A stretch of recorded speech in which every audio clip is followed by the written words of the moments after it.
Everyone is welcome here, it's time to make new friends. Fill your Glencairn. Share a dram with the spirit of Edmonton.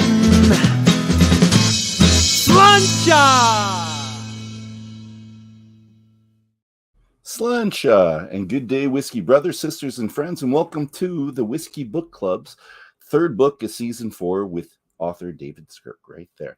He's the author of Independent Scotch. That one right there. Get a good score. So the history of the independent bottlers. As always, I'm honored to have you, the viewer, with us today. And really, where else would you rather be and delve so deeply into the subject with the author, who's right there, than here with us today. So this book, again, is the 21st book I've reviewed in Whiskey Book Club, but it represents the third in David's journey. So I've got a couple pictures of his 2 other tomes. Let's get those on here. And here's, I believe this was your first one, correct? So Malt Whisky, the very first, and then the second one. Let's just go down. And we've got the Distilleries of Cambeltown, the rise and the fall of the whiskey capital of the world. And quick question about that, I'll ask you later, but are you going to write another book about the resurgence of it again? Rise, fall, and rise. Yeah, a new book. It needs rewriting. So yeah, I think I need to wait for all these distilleries to be built and making something, but there's definitely another book there somewhere. Excellent. I love to hear that. David's also a mainstay name in relation to independent bottlers, having worked for William Morrison's Cadenhead, later became independent bottler himself, creating Creative Whisky Co Ltd. So David, welcome. How are you doing today? And you do have water in your glass tonight. I have an SMWS right there. That's what I'm doing with mine. I'm 11 o'clock in the morning. David's 6. But he had a rough weekend, we think. Well, rough week. He was presenting quite a bit. I'm Dolph Shaw. I'm the president of the Alberta Scotch Society. I should have said that. And I started this all. I'm the president of the Alberta Scotch Society, but more importantly, I think the creator of the Whiskey Book Club, which is a home base, a safe place for whiskey geeks that love to share a gem, and a passion for reading, usually about whiskey related books. So that's what we are. It's what we do. And we're so happy to have you, David. Thank you for coming. Whew. I haven't said that for a while. I need a little bit of drink. There. So I have to say, when I started this book, I was very excited. And I started it on a very positive note. And sometimes in the first chapters, you get moved right away, one way or another. And what came through right away for me, it was funny and informative in the very first beginning. So funny came through right away when you stated, I'm surmising now, don't write it. I'm joking, again, don't write in. So I'm guessing you must have had a little bit of experience with people writing in. Even going back to my whiskey magazine days, and anything you get wrong, the whiskey fraternity likes to write in. The whole point of that was, look, there will be mistakes, but just grin and take it. Grin and take. Well, we are a picky lot. We like to try to, prove that we know what we're talking about. That all the books and time we put into this is worth something, I think. Now, I'm going to talk about informative as well, because you state obvious things that both the novice and the whiskey geek would know. So here's the quote I'm going to put up. So it's a product made exclusively from cereals, malted, milled, mashed, fermented, and distilled at least twice with no additives. And only water, peat fires when used, and oak maturation to influence flavor. Yes, I know. Yeast strains, mashing temperatures, fermentation time, still shape, middle cut size, etc. All have the part to play. But then it's funny again. Are you sure you should be reading this section if you know these things? I love it. So was your express intent when writing this to be one, to tell us about independent bottlers, obviously, but as a theme, funny and informative? Was that your main tool, or something else in there as well? Yeah, I had to be. I think those that I knew writing this book, the mass appeal of it, and I say mass, I only printed 1,500 copies. Most people who'd be interested in the book would be people who knew me. And because the whiskey industry and the whiskey world is so small, the people that know me know I don't take myself too seriously, and I don't take the industry too seriously either. So the book had to be a mix of a little bit of humor and information, but also poking fun at myself a bit too. Because I had started there, I was one of those geeky guys, and when I joined Whiskey Magazine, one of my jobs was to proofread copies to make sure it passed the geeky guys. So it had to have a little bit of me in the book from the off, just to set the tone that this part of the industry doesn't take itself too seriously. It does at times, but for the majority, we're pretty fun guys. Well, and we are, and we like to see that. I know when I read a book, I like the serious tones. Don't get me wrong. I've read quite a few of them, but I like when it comes up light at first. You're going to get information, but it's light. We're fun. And again, poking fun at ourselves is always fun.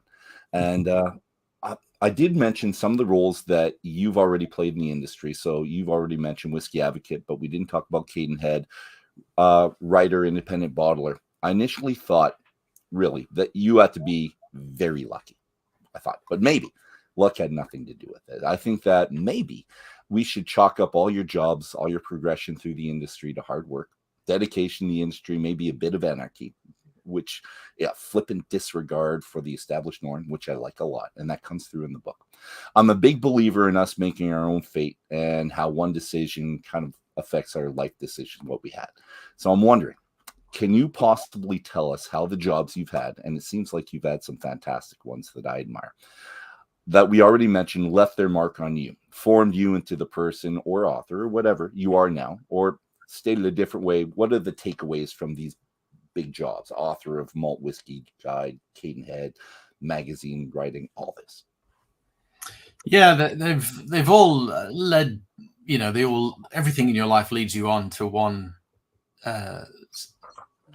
where you are now. And looking back, some of the stuff that happened to me was incredibly lucky. I mentioned in the book that the job for Cadenheads I got because of 9/11. I mean, I had a job interview on 9/11, and that's not lucky. Yeah.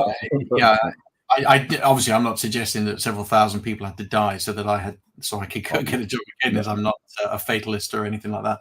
But in how I've moved, I got into whiskey at the right time in my life, and right time in the whiskey world, because the late 90s really were when malt whiskey began to take over blends. And it's something that I talk about in all the tastings I do, and something that made me think about the book is there's never been another product where the ingredients have overtaken the final product. Okay. I can't think of anything else. I likened it to people are into the engines of a car and they don't want the wheels and the chassis anymore. They just want the engines. There might be a few weirdos like that in the world, but in the whiskey world, the industry had been trying so hard, and I have quite a bit of this in the book. The industry tried so hard to maintain its blended market, and the consumer, at least the thoughtful consumer, the discerning consumer, was saying these are great, but what you're putting into these blends is equally as good, if not better. And I was very lucky that movement came around in the late 90s, and again, lucky that Whiskey Magazine started around the same time. Lucky to meet Marcin Miller at a whiskey festival, who gave me a job. Also lucky that he stopped me getting a bad job. As I said, I got Cadenheads due to a fluke. I got the first book due to an old family connection, a guy that just happened to be into whiskey as well. That book taught me there's no money in books, which was also very good to learn. That's good to know. Yeah, so they've all been little hops, and it's strange that the job that I really wanted, which was Highland Park brand ambassador, I never even got an interview for that. So in a way, that steered me towards my own company, because I felt, well, I either strike out on my own or I won't get to where I want to go. So yeah, each little piece has sort of allowed me to move on to the next step, and then to where I am now. My wife says that all the time. Good or bad, something happened for a reason. I don't usually believe it. I brush it off because she's usually saying it when something bad's happening. But it's true, right? It does. One thing leads to the other. So what's that saying? When one door opens, another one closes. But other than that, the car's quite good. Yeah. Of course. Excellent. All right, let's get back to the book, because it's not just funny, informative. It was controversial at the beginning. I thought you were trying to push some buttons a little bit. So, and because you'll never be an expert on whiskey right there in your introduction. So you state that you will not, no matter how geeky you think you are, how many books you've had, what your role is, you'll never be an expert. So it drew me in immediately. And it seems like this is a concept that you've kind of adhered to for a while. It's not something you just came up with. So have you held this opinion for a long period of time? And do many others in the industry agree with you here when you bring it up? Maybe not initially, but when you explain yourself, are they, Yeah, I think it's something that, again, with this movement, I think the popular opinion is those people who are trying to convert you to drink a whiskey or to think a certain way. Previously, that has been an expertise, and now I think people just poke fun at that. If anybody comes out and says they're an expert on whiskey, it's a bit of a giggle, because the world of whiskey, no one can be an expert on the world of whiskey. And the people who I know the most often tell me how little they know. You know, I've opened this door and it's led to 15 hallways with another 1,000 doors, but you're the expert that I think of. Well, I'm not an expert. But really, that quote came about from one of the biggest writers in the world telling me that, saying to me, you will never be an expert. And, you know, being a young man, young punk as I was thinking, well, you know, one day I'll know more about this than you will, or whatever. But he was quite right. You can't be an expert on it. The only bit I'm an expert on is what I like. That's it. And I could read up on all of the mashing temperatures, fermenting times, and middle cut sizes. It doesn't change anything as to what I like and or what you like. And really, that was the point I was trying to make. And it's also backed up by when you get, and you'll know this as well as anybody, that when you get somebody new into whiskey and they say to you, I'm not an expert, the answer to that is, well, no one is, but try this. Do you like it? Well, you're now an expert. You have an opinion, and that's all you need. And that's one of the reasons why I love this industry so much, because we don't have any precondition to enjoyment. You don't need to know what the grape type was. I'm going to pick on the wine industry here, because that's okay. I do too. You don't need to know if it's biodiverse or whether it's picked in lunar cycle. None of that matters. Do you like it? Do you not like it? You're an expert. That's it. And I think that's what brings so many people in. We've lost some of the stuffiness. It's not an old man's drink anymore. It's a drink for anybody. Do you enjoy it? Well, you drink it. And now to the point where if you enjoy drinking it with ice or Coke, you drink it with ice or Coke. Nobody cares anymore. You drink it how you want to, because we're not that kind of industry. So that was really what I was trying to target. Also bearing in mind that the people who are going to read this book, the vast majority will be reading that and going, yes, I'm not an expert and I've been drinking 30 years. Or they might say, oh, well, I think so-and-so is an expert or whatever. But it was just a little trigger. Oh, it's great. And it gets people's backs up a little bit sometimes. It's like those that are a little bit too cocky, it's like I'm poking fun at you just a little bit. I like that. Yeah, I know a couple of people who consider themselves experts. So that might have been in the back of my mind. Just how silly it is to come out with something that's hedonistic and something that's so subjective. I'm not going to use names, but when you said that, my first thought was that guy. That's what I thought of. No names. We're just doing. So Graham, so David becomes more of an expert deep into the night of a Concord. Okay, so I think this is a story I'll hopefully hear afterwards. So Graham's going to come on half an hour, 45 minutes, something like that. We'll bring him in here to talk to you. But Graham's hard to contain. He'll go off on everything. So I didn't want him right at the beginning because I had a lot of questions I wanted to get. And when he'll go off on a tangent. It's a great tangent, and we want to go there then next and there. So I'm pulling the reins back on Graham just a little bit. But welcome, Graham. Thank you for coming in right early, and thank you to everyone that's going to watch this now and later, because we get a lot more people watching this later, especially here where it's 11 o'clock in the morning. But one other question with that, though. You later state that selecting casks are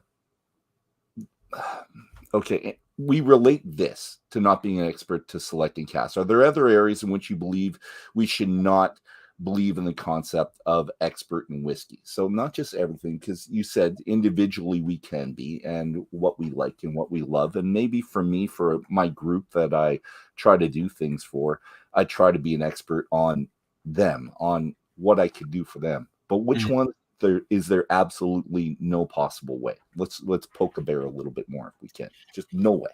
Yeah, it's any area where it's subjective. And I would, if we had somebody say like Dr. Bill Lumsden on now, he is probably the leading authority on wood management for the Scotch whisky industry.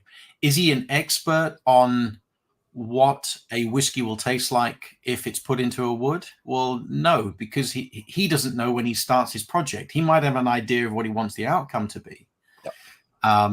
But it's all trial and error and experimentation. And, you know, Bill, who's a great guy, he'd probably say he's got it right as many times as he got it wrong, or got it wrong enough times that anybody coming along would say that's a terrible hit and miss ratio. So anything with subjective nature.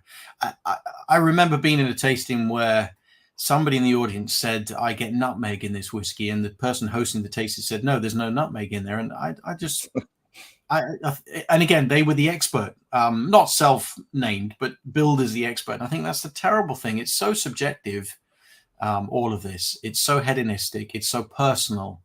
Anywhere where anybody says they're an expert is, with those parameters, is on thin ice. And the other thing I would definitely add to that is this idea, and it's something if people follow me on social media, I really rail against this idea that somebody out there has a superior palate to the rest of us. Okay. It is utter nonsense.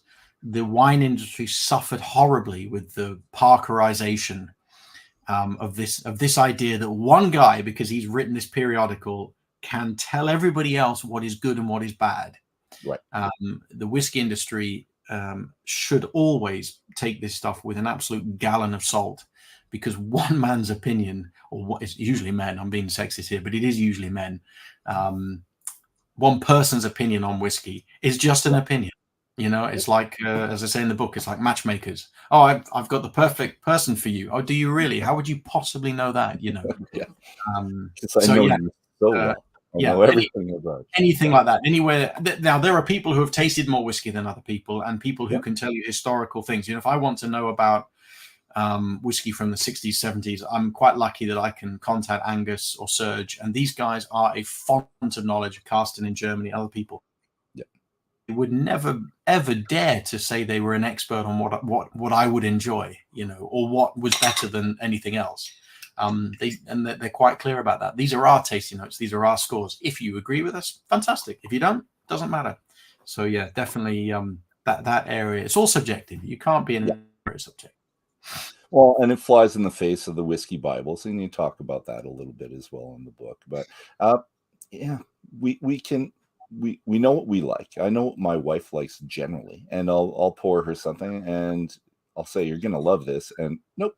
That's something I know very well, right? And I'm still wrong sometimes in these cases for whatever reason. Maybe she's just not in the mood for a peated whiskey.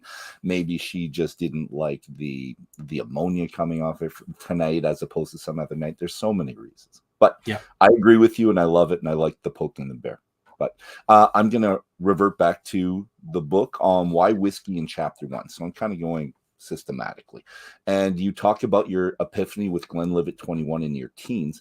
But I'm going to contend that maybe your epiphany was the dry tour, because I think on your dry tour to Islay, that would have been mine. I could see how that would have defined me. Now, don't tell us about the trip, because people can buy the book to hear about that. But rather, how did this tour define your future in the industry, do you think? Yeah, no, you're quite right. I kind of had two. I had first the taste epiphany, where you realize that whiskey was not what you had been led to believe whiskey was. So that was the first epiphany. But yeah, you're quite right. When I did this tour, I, having been doing a business and management degree and learning about several industries and meeting people, business leaders and that kind of thing, when I went out and met the guys who were running the warehouse at Ardbeg, or sweeping up in Lefroy, or the tour I had at Bowmore, which was hilarious, and it just left me with a family feeling and a sense of pride and a sense of place, a sense of history, a sense of continuation that I didn't ever expect to get in industry. You know, when you go to a plant where they make cogs and wheels, the guys can't wait to clock out, and very few will have any sense of place or sense of continuation or sense of pride. And this industry seemed to offer a place within it, that you weren't just an extra, you weren't just part of the great machine, you were continuing this story, this legacy. And I'm, you know, now 25, 26 years on, I hammer home as much as I can that whilst whiskey is fantastic, you take the people out of this scenario and it will fail, and it will fail fast. And if the industry isn't careful, because it's beginning to get a little bit up itself, for want of a better phrase, it is forgetting that people make this product, that it's the guys going out and selling it. It is people like Graham running the shop, passionate and funny and convivial and understanding of their place within the big part, the big game. And certainly that dry tour, as so many people, when they go to Islay, they come away thinking, I've just left a part of myself there. You know, a little piece of my soul has just stayed with these people. And it's infectious. And that was it for me. That was all I needed. Here's something that not only do I love the product, but I love the people, I love the system, and I want to be involved. So yeah, you're quite right. That tour was really, it also came at a really important time in my life too, personally. Young man trying to decide where he's going to go, where he's and meeting all these names, and all sorts of things. So I look back on that time, and it happened so long ago too, but I look back on it, and it was a fantastic 5 days, and that's all it took. 5 days, you know. I don't know how many days on average we spend on Earth, but 5 days changed my life, and very, very appreciative. Many of those people are still there too. So, you know, and your description of how inclusive they were and how welcoming they were and how much the pride that they had and how much they wanted to share it with you. I just, again, I talked about the envious parts. That was it. I would do that in a second. Although I'm told not to go to Faisal. I'm told not to do that, to go some other time when you have a bit more time. Yeah, I would suggest that would be better. Faisal for you will be great for how many people you'll know and faces you'll know and things like that. But if you want to go and see the guys actually doing their work properly and chat to the warehouse guys, and yeah, go out of a couple of weeks after when they've had a week to recover, that kind of thing. Yeah, that would be my advice. Okay, and let's go on to, I've got another quote, so let's throw this quote up here. We can see it. So quite how the industry survived the war years is really down to how one reads between the lines. A dip in quality, age statements, and slightly shady practices were all part of the mix. At this point, however, in the 1950s, with restrictions eased and a super wealthy, growing population in the U.S. desperate for its glass of Scotch, the industry expanded and distilled with gusto. So thank you for the overview of World War I, World War II whiskey. Yours is one of the best I've read within that, and its place within it. And the buyouts, the resurgence. How much of a passion do you have for this period? Because it seems to it comes across at this point. Yeah, it changes the industry. I mean, you can look back to the invention of the coffee still, the continuous still. That obviously is the biggest single driving factor of why Scotch whiskey is where it is today, and to be honest, why whiskey is where it is today, not just Scotch. But then for Scotch whiskey, and that's really most of my life is Scotch whiskey, although I love all the others. the World War II is the single biggest turning point for the industry. Pre-World War II, 80% of all the Scotch whiskey made was home consumed. Now that includes British Empire, but really most of that is Scotland, England, and Ireland. Okay. After World War II, we flipped that on its head, and 80% is now exported and 20% is consumed, and that 20% will continue to drop to today where it's 8%. And the reason being was the industry was obviously almost completely stopped. No grain, no ability to make anything, and massive constraints put onto home consumption. A real fear that people were just going to drink themselves through the war, as happened in other parts of the world. And of course, we needed the dollar. So to begin with just prior to the Lend-Lease, we needed to bring in a huge amount of money to pay for everything that was going on. And then once Lend-Lease came along, we had all these returning boats that were more or less empty because we weren't exporting anything to the US. The US didn't need anything. So they were filling these ships with Scotch whiskey. So I'm fascinated by that entire period. And I actually came away from finishing this book desperate to write the story of Scotch whiskey, and I think it's Mark Watt, my friend, who gave me the idea of the name, and I forgot it now. Oh, From Cottage to Continents. Oh, nice. How World War II changed the industry. The problem I've got is the records in the industry are not very good, and those records that do exist are controlled by the big companies, and more or less, you won't let me anywhere near them. So. Unless it puts them in a great light somehow. Right? Yeah. Well, the thing is, it happened that long ago that it doesn't. All the secrets that went on, and I talk about shady practices, and there's nothing there that's new, nothing there that affects the industry today.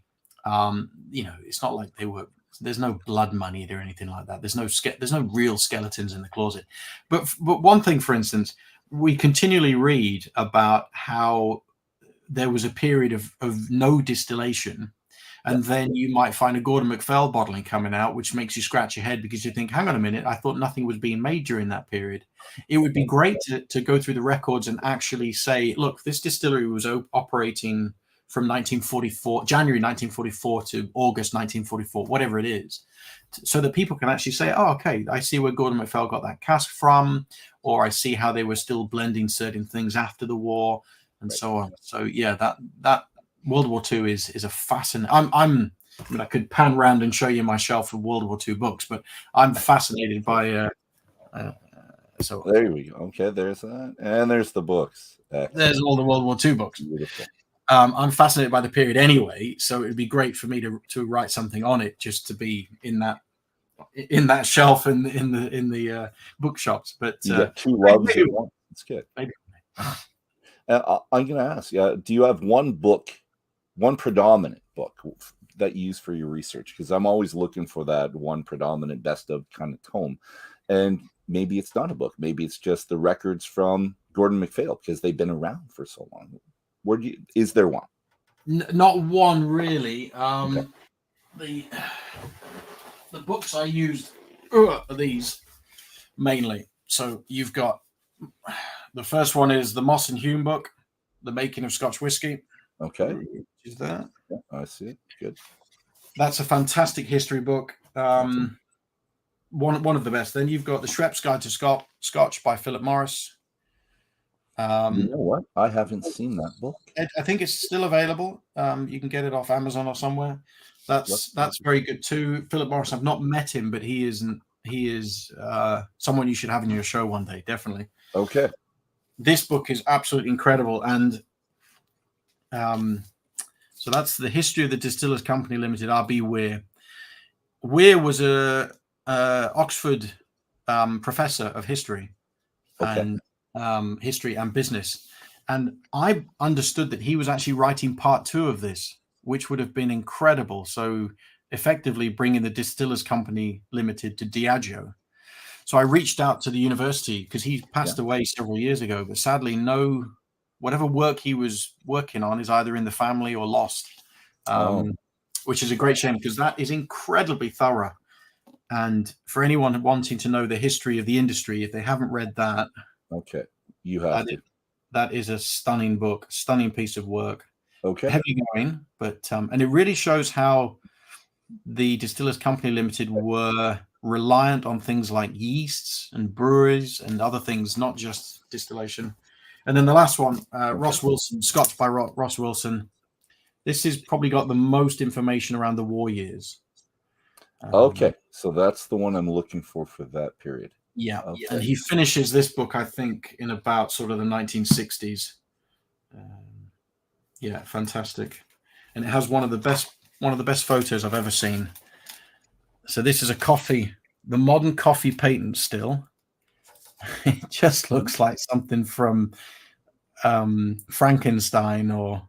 Absolutely love it. It's a brilliant photo. But anyway, so they're the 4 books mainly that I use. I was also very lucky that I got access to the Glasgow archives, and in there I was able to look at the old wine and spirit trades going back to the 50s, and that gave me a lot of the, not really the background history so much as the background feeling. There were a lot of really good interviews with people from the time expressing what they felt about the past and the future, and right, and that, looking back now, of course, is gold. So there's quite a bit of that in the book, in the world, in the second part of the history.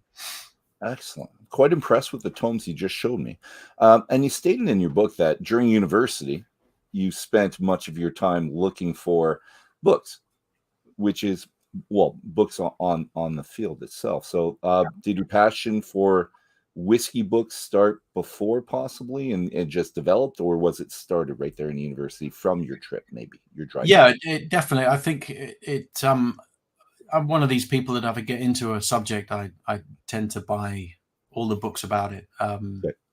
So it just seemed, I had a lot of time at university. You're reading things anyway. You're in a mode to read and learn, and it just felt like something to do during the 4 years of university. So I bought an old copy of Barnard's book, and I've got some originals of Aeneas MacDonald. This is a first edition from the US. It's been reprinted now. Nice. Very, very lucky to get a copy of this, which is well out of print and now probably sells for £400-500 or something. The Scotch Whisky Industry Record. Okay. Which, this is just a basic year by year account of all things that happened. Some of it you've got to take with a little pinch of salt. Okay. This was quite indispensable when I wrote my Campbeltown book. So, excellent. Yeah. And okay, good. And I was going to add a book to that I found, but we'll get on with it. Ian Buxton, by the way, owned the rights to that. So I interviewed him in January twice, and that was the intent to come back to that. So that still might happen. Be nice if I could actually get you on at the same time as Ian type thing and kind of see the perceptions. And I think that's one of the most important books. And I read that very early in my whiskey career, I guess, because it is deemed as one of the preeminent books, and some of it still holds up quite well. So it's a good read for people. I think just about everyone should. Let's go into your jobs, and you mentioned Campbeltown. So, but one thing you did say about Campbeltown is that you would never take a coach from Glasgow to Campbeltown ever again, and you don't mention why on the trip, but you would eventually do take the trip again. So I'm wondering if you didn't include it in the book because it was too colorful or something else. I'm just wondering. Yeah, I left it open a bit. It happened 22 years ago. It's funny. I literally today, somebody, Ian Petrie, friend of mine from Glasgow Whisky Club, posted that he loves the Campbeltown Festival but hates the journey back on the coach. Okay. So I'm not alone, at least. It takes, is it 4 hours? Okay. And it's a long winding road. The coach is barely hitting 50 miles an hour at places and never more. It's usually crammed. It's usually hot. Okay. But I think on that particular journey, there was a family, and I probably left this out because you never know who you're going to mention in a book, directly or indirectly. but there was a family, and the mother was insisting on feeding her family of toddlers, kids, the biggest bag of chocolate you've ever seen in your life. I mean, this should have fed the bus. And two of the children decided they would show the rest of the bus what they'd eaten halfway through the journey, and the bus had to be stopped, and really it needed hosing out. So it was quite colorful, to be honest. Yeah, but really it wasn't that. I don't blame them for that, because the kids could have been sick anytime. It was just the sheer. You got to remember, if you're a traveling salesman, you might fly off to New York or Melbourne or somewhere, and you come back and you've done all that journey and you hit Glasgow, and then you've got a 4-hour bus journey with your knee. I'm not even tall, but your knees under your chin. It's an uncomfortable seat. After that, Cadenheads were very kind that they let me do what was called the what do they call it? The hopper. You know, it's a 25-minute journey from Machrihanish to Glasgow, so I would always take those flights. Well, you need friends, or you have to be in the right industry to be able to do that. I was thinking, how bad could it be? I was thinking 3 hours. You're saying 4. So I was 4 hours. You sit there with a friend, maybe you have a bottle, and you just, I don't know. But I haven't taken a bus. I think if you had a bus full of revelers, if it was a bus full of whiskey drinkers, that probably would be okay. I think, the songs would come out, the jokes would come out before you knew you're in Campbeltown. But it's not like that. But not with vomitous children everywhere, I guess. Yeah. You're the first author that I can remember speaking to this. And then my wife reminded me that you weren't the only. But with whiskey lochs, many people talk about the whiskey lochs with the 1980s. But you mention how there's many more than just the one. And I can't remember which one she told me about, but probably Ian. I don't know. It could be, but there was many. I'm not going to say many. There were whiskey lochs apart from that one. Could you give us a little bit of an overview and a amuse-bouche, so to speak, of the whiskey lochs over time? Because I think people should hear this and not just think of the one in the 80s. Yeah, it gets a bit easy to state that the decline in 1983, when all those distilleries, or 27 distilleries closed, was because of a whiskey loch. The whiskey production had been fairly rampant post World War II. As soon as restrictions were ended, and I think the final restrictions were about 1957 or 59. But really before then, they'd already started to double production in a lot of distilleries, and grain was really back on again. So during the war, they didn't really make any grain whiskey at all.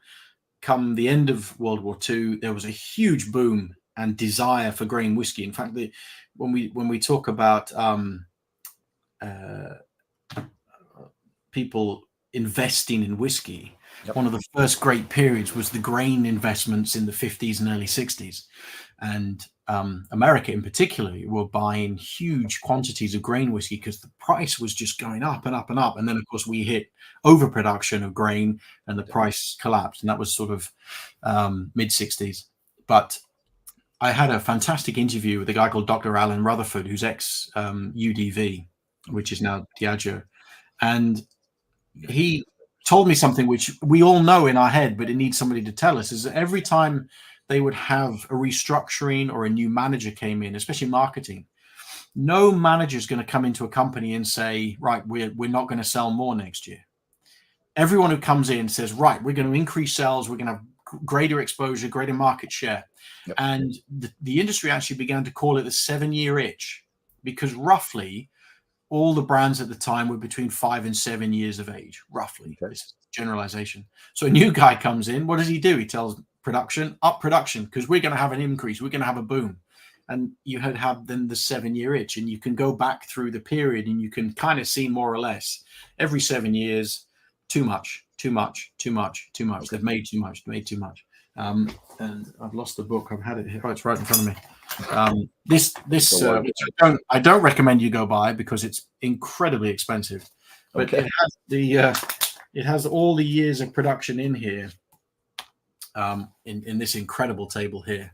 Okay. And you can actually see from 66 to now the production's fairly steady in its increase.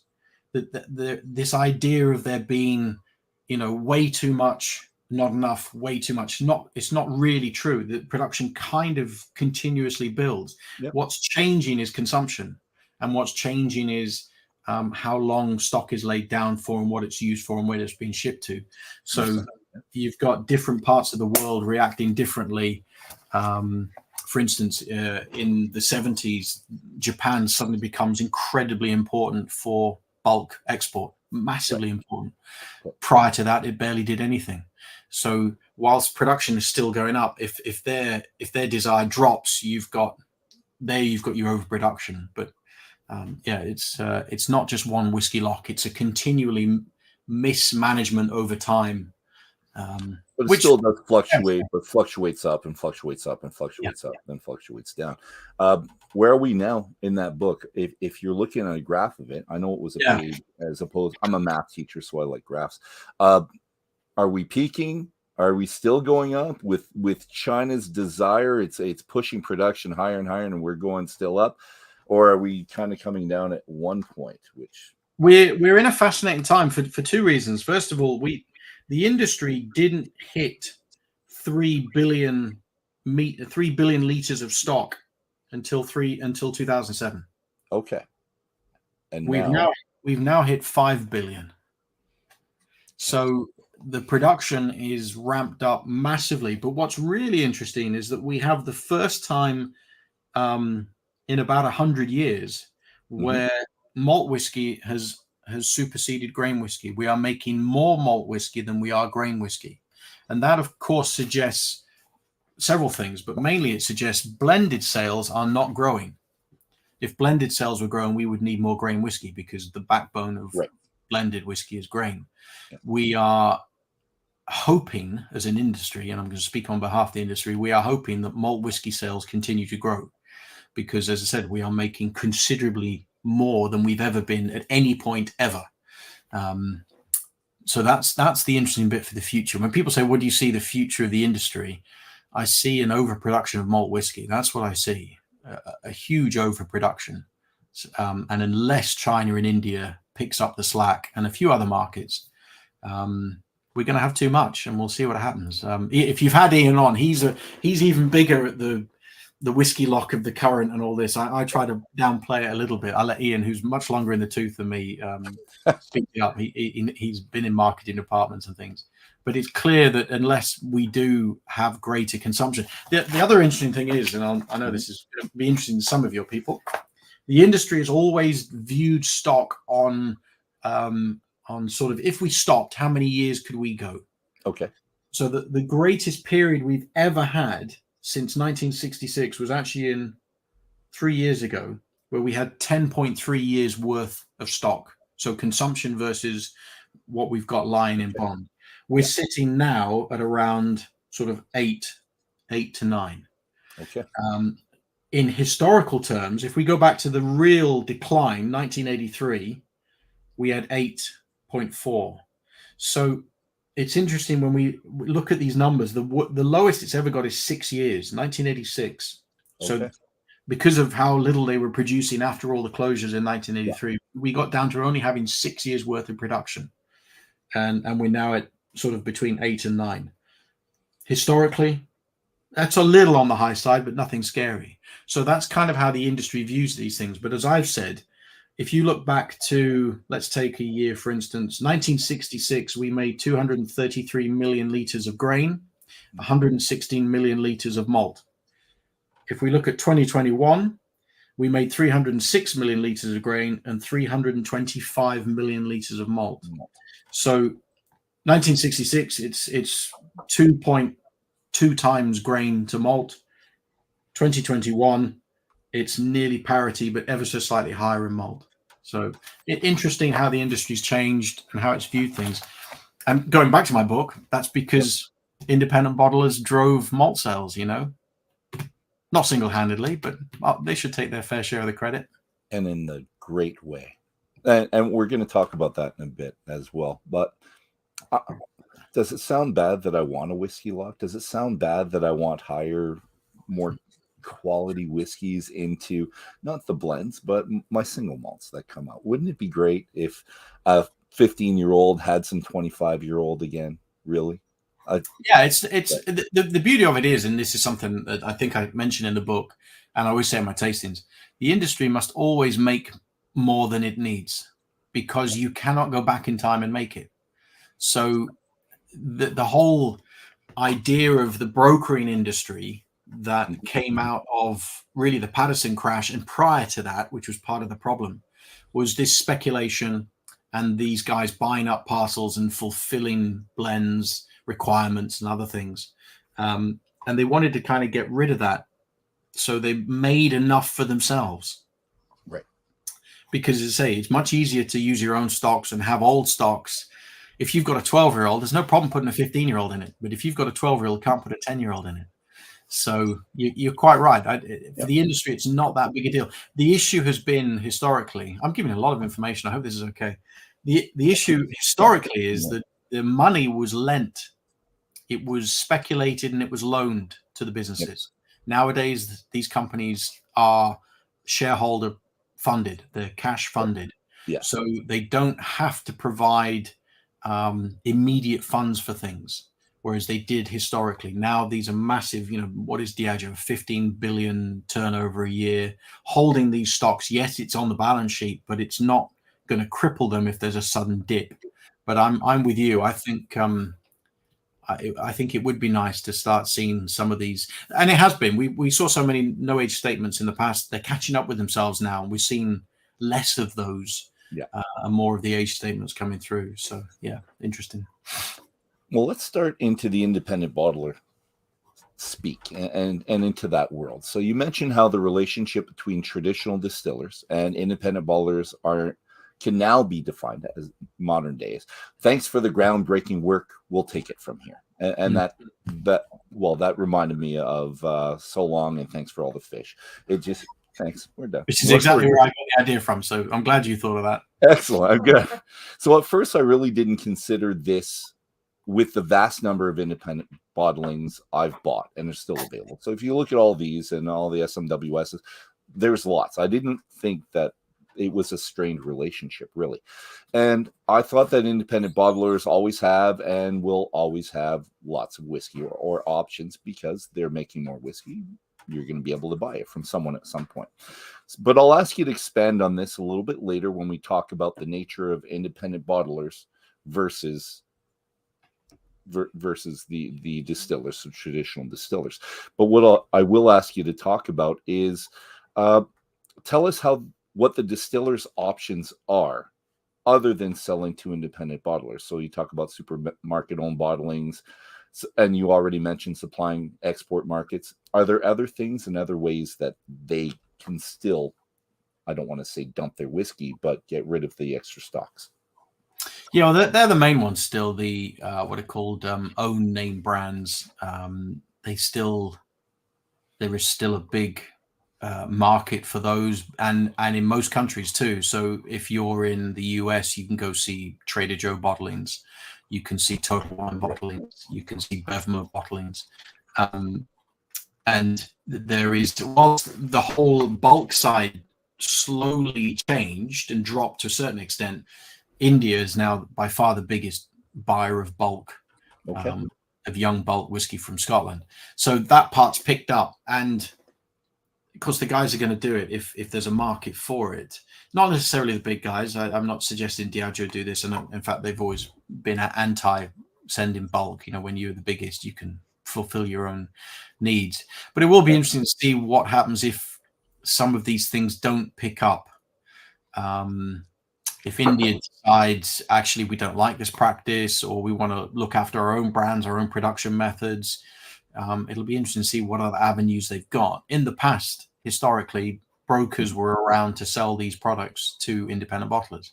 Nowadays, there are two I know of, really, two traditional brokers. Yeah. Okay. And other stuff gets out in other contracts and in other ways.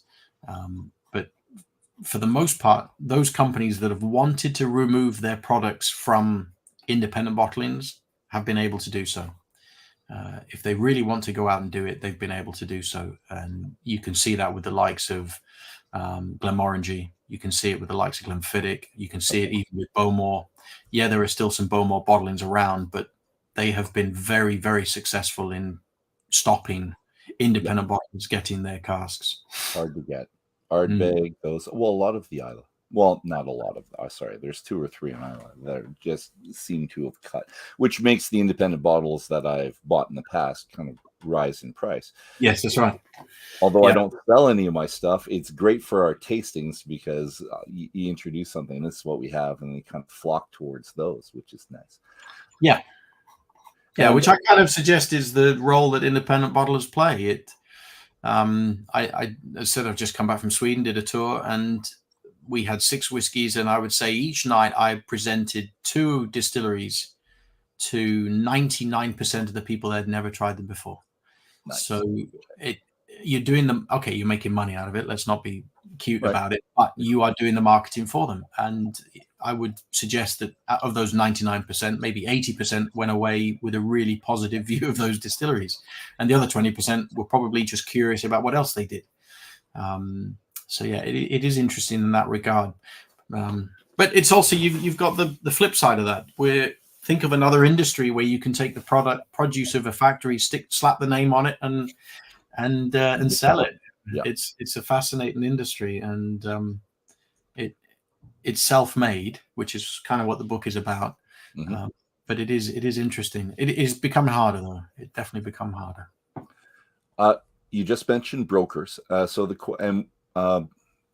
Graham's going to come on right away. So I think this is a good time for you to clarify, because there's confusion between agents, independent blenders, brokers, and you speak of all of them in the book. And could you just spend just a little bit of light, just differentiate them for us and their link to independent bottlers? So again, agents, independent blenders, brokers, and people like Graham. Yeah. You got to go back to really if you think back to pre 20th century when distilleries were built, they were not built to bottle their own whiskey. They were built to make a product that would be sold to speculators, private individuals, other blending houses, possibly their own blending house as well to be used. Some did that, some didn't. Right. And there was no consideration of their own brand at all in that period. You will see adverts saying proudly whatever, but for the most part, 99% of what they did was sold on to other blenders, to agents, to individuals, to private companies, whatever. And that really didn't change until we're talking up to the 70s and 80s, 1970s, 1980s. It was still a case where funding was by buying new make each and every year. Prices were still published for new make each and every year in the Wine and Spirit Trade Journal. And so these companies that were buying parcels of new make whiskey from distilleries and laying them down, they were speculating that in the future this whiskey would be needed by another blending house. And so the broker was the guy that would pick up the phone or a letter from one company seeking 10 casks of whatever, and they would either have it or they would go to another company and they would get this product. And hence the term broker. They were literally brokering these deals between the companies. They would know who the speculators were. They would know who the big buyers of new make were. And you had them, they were all over the world, but they were predominantly in the UK or in America. These people that were buying this stuff and laying it down and looking for the future. And then that evolved over time to literally talking between the companies and blending houses to swap parcels of whiskey or to buy into their own collection and sell on. So they weren't really dealing with investors as much as they used to be. That slowed down because the industry stopped openly selling their new make at the beginning of each year. And I say this kind of happened in the mid 80s, where you couldn't just pick up the phone to the agent at Springbank and, well, actually Springbank you could, but we'll pick another one. You couldn't pick up the phone and say, I'd like 10,000 liters of this. Can you have it put in more than take warehouse. Yeah. So that's really where the change was. So we lost those agents, we lost those investors. If you didn't have your own blend, if you weren't buying for your own needs, it suddenly became more difficult to lay these kinds of stock down. And of course, we have the downturn in the 80s where people were not seeing the return on the whiskies. We had the 83 crash, if you want to call it that. Yep. So people were less likely to invest in whiskey. Americans were drinking rum, they were drinking vodka, they weren't drinking whiskey. That means American investors are not excited about the sector. So that side of the industry changed to where just a few brokers were left in the 90s. And as I said, they were traditionally either blenders themselves or they were buying to sell to other companies, that kind of thing. At that point, then independent bottlers were able to get involved and buy from them to bulk up their own stocks. And Gordon MacPhail and Cadenheads would be buying from these kind of guys in the 70s and 80s. Okay. And where is the role of, let's say, Graham? What's their role? And Graham Usher, who is my wife's saying, who is Graham? Tell people who's Graham. Because he's not. You don't know Graham? So of Whiskey Drop here in Edmonton, Graham Usher is the owner, and he's been an owner, and he's a link to the Usher family as well. And he'll talk about that in a second. But what is their role in the promotion of independent bottlers? Because until I went to a store that really did love their whiskeys, I didn't know about independent bottlers. And I'm going back a while, let's say 20 years, something like that. So what's their role? And how did independent bottlers approach the individual store owners for this promotion? Because I don't know when this started, and I don't know if it did in the 1970s, 80s, 90s, or did I miss something? Where was that point in time where it became important to make that relationship? Yeah, I think obviously Gordon MacPhail have been bottling single malts for a very long time. And they have been acting as advocates for distilleries that didn't bottle their own malt whiskey. Mm-hmm. So if you wanted a Mortlach in the 60s, 70s, the only place you'd really get one, in fact, the only place you would get one really is Gordon MacPhail. And there was an open relationship, a symbiotic relationship. We're not pushing this malt whiskey, and I even state in the book, Diageo didn't do malts. They're not a malt whiskey company. So I think it was a natural movement for other people to say, well, if you're doing those whiskeys, we can do a different kind of whiskey. And Cadenheads started doing the small batch or the single cask and the cask strength. And again, they had their own shops, but they were also selling to Italy as a small batch. They were selling to Italy. They were selling to Japan, a few bits here and there. That ramped up in the 80s. With a change of director. You had Signatory come along in 1988, Andrew Simonton, who was meeting with these old brokers who would get together for a lunch in the hotel he worked at, and they would often bring cask samples along of something that had arrived at the warehouse. And Andrew was privy to tasting these things and was just blowing his mind at the quality and depth and age and everything. And he started Signatory in 88 and then began shipping these to thirsty Germans and Italians, people who had seen what Gordon MacPhail were doing, and the Italian importers, most of which were buying from Gordon MacPhail. They weren't roaming where. Yeah, exactly. So, there you go. Yeah, tons up there. And that started the retailer change. So if you had customers coming in and they were buying Johnny Walker Black or something that was a slightly bit more prestigious, back then price point, you could get them to spend a little bit more and get a Mortlach from Gordon MacPhail, or they could get a Moon Import, or they could then begin to get a Cadenheads or a Signatory. So shops began to see the interest of these things, and the support from the independent bottlers allowed the shops to really flourish. So much easier for an independent bottler to support the retailer than it is for a big, and Graham, I'm sure, will be nodding his head if he's listening to this. The big companies are dealing in in case numbers that scares the independent retailer. Yeah. The independent bottler, when you bottle a cask and there's 300 bottles in it and a shop sells 12 of them, that's fantastic. That's amazing. If you sell 12 bottles of Johnny Walker Black, you're not a drop in the ocean. You know, you're a piss in the wind, as we say. So that's where that relationship came. And often these retailers, like Graham, will be people who are passionate about the product. So you had a level of understanding that wasn't there from the general retailers who would be selling the blends and whatnot. And for example, Sukhinder Singh at the Whisky Exchange, very, very good example of that. Took on a small convenience store, hugely passionate about the whiskey industry, turns it into the biggest online retailer in Europe. And a lot of that is through independent bottlers and his relationship with them. So it happened late 80s, and over the 90s it really nurtured, and now it's not a good whiskey shop without independent bottlers. I'm gonna boldly state that. If you only sell the commonly available whiskies, you might as well be a supermarket. You should have some. And I don't just mean independent bottlers. I mean independent distilleries, independent companies, the free thinkers, the passionate ones. Yeah. Well, you're missing out. And you said it was more expensive, and that confused me actually, because when I came into my whiskey life, again, about 20 years ago, the independent bottlers were not more expensive than, so if I had the Mortlock, it wasn't more expensive than the distilleries.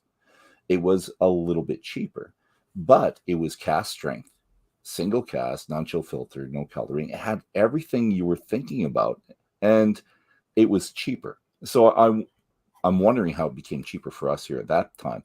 But was there a point in time that it went from more expensive to cheaper generally, or maybe that's just an Alberta thing for us? And we just it was certainly more. The first independent bottle I ever bought was a 15-year-old Lefroy Cadenhead, and it was certainly, I think that was £35, and the 15-year-old Lefroy from the distillery was maybe 25 or 30. Okay. So it generally, I don't know if that's a tax thing or whatever, but it was more expensive here, but not by much. And now it's even or in independent bottlers' favor. But it always depends what it is, who's selling it, how they've packaged it, what they're looking, you know, the 4 Ps of marketing, whatever it is, their price, promotion, place, people. What are they trying to achieve out of it? Some companies have come along and from the bat have decided we want to be on the top shelf. Doesn't matter whether it's a no age statement or a 10-year-old. This is in a decanter bottle. It's in a big box, top shelf. Whereas other companies have said we never want to be on the top shelf, but we're going to offer something unique and different. So now the industry is much more about its marketing and its place. Whereas before, I think it was certainly when I started in the industry, it was a sweeping margin. If you had a Lagavuling or if you had a Tamnavulin, same margin. They were both exactly the same price. There was no difference whatsoever. Now you couldn't do that. Okay, and I've got Graham in the background now, so I'm gonna bring him in here, and hopefully this all works because we didn't check the technology for Graham beforehand. You're muted, Graham. So let's get you off of mute if you can do that. There you go. How you doing? I'm well. Hello, David. Hello. Is you completely out of surgery now? Yeah. Yeah. Good. I'm running on. And you're moving around really well, by the way. I saw him on the Wednesday. It was Thursday, something like that. All the days kind of blend together. So thanks for coming on, Graham. I don't hear you really, really well. So I'll have you introduce yourself, though, and maybe Graham, I'll have you introduce yourself, and hopefully the audio is going to kind of click in and kind of adapt as you do that, too. Sound good? Oh, and you're muted again. There you go. I'm happy to talk, but I'm getting a lot of echo from earlier conversations. Oh. I'm trying to figure that one out. You sound pretty good for now. I am Graham Usher. I am the owner of Whisky Prop. Wow, I'm getting a lot of echo. It's weird. Oh, I'm good. So Just keep talking, or just turn down your volume, actually, and just so you can hear me as a whisper, and that'll be Can you good. still hear me if I mute my audio? Nope. If you mute your audio, it won't happen. But, and, well, you know what? I'm going to have you do that. We're going to play just a little bit. Laura's going to help you out on the side, maybe. And I'm going to go to my next question for David, just because I wanted to get this kind of at the same time as with you. So, and there's a quote. So I'm going to throw this quote up here, David. So there's a lot of myths revolving around independent bottlers, and let's get to them now. And some of them, and I'm quoting from you, all the casks are made available to independent bottlers are somehow inferior or rejected by blenders, and that in many cases there is little to no knowledge about the quality of the whiskey being sold. The companies selling the casks are often oblivious to the contents, or it's simply surplus stock on the spreadsheet. So can you go in a little bit of more detail, David, to dispel this myth, please, and possibly link this to your comments that is therefore frequently the case that distillers are not even selling their own makes. They're selling someone else's makes. Kind of put that in there if you can too, because I thought that was really cool. Yeah, it's I've heard it so many times from people saying that what independent bottlers get offered is inferior or has been turned down by distillers, and that certainly happens, but it is not the majority of what happens. And you kind of have to think of the quantities and the numbers that we're dealing with. If you're making one of the large blends, you're mixing such quantities of casks that no one is sat nosing and tasting all of these casks. It's just not physically possible. So a lot of the time, these things that just don't get used or spare parcels, they're just sold on. And you can kind of tell when the cask comes in off the truck and you look at the bung, you can see that thing has never been removed. It is as old as the wood. It was old as the day it was filled. Nice. And that happens a lot. So it was just really to try and help people understand that some of the best whiskey ever made, according to somebody, has been blended. And some of the best whiskey ever made, according to somebody else, has been bottled by independent bottlers. And vice versa. Some of the worst whiskey ever made has been blended, and some of the worst whiskey ever made has been bottled by independent bottlers. So it's I'm not trying to suggest that independents are head and shoulders above anybody else, or that blenders are head and shoulders above anybody else, but to dispel this myth that somehow there's a guy out there saying that's crap, sell it on to the independent bottlers. That doesn't happen.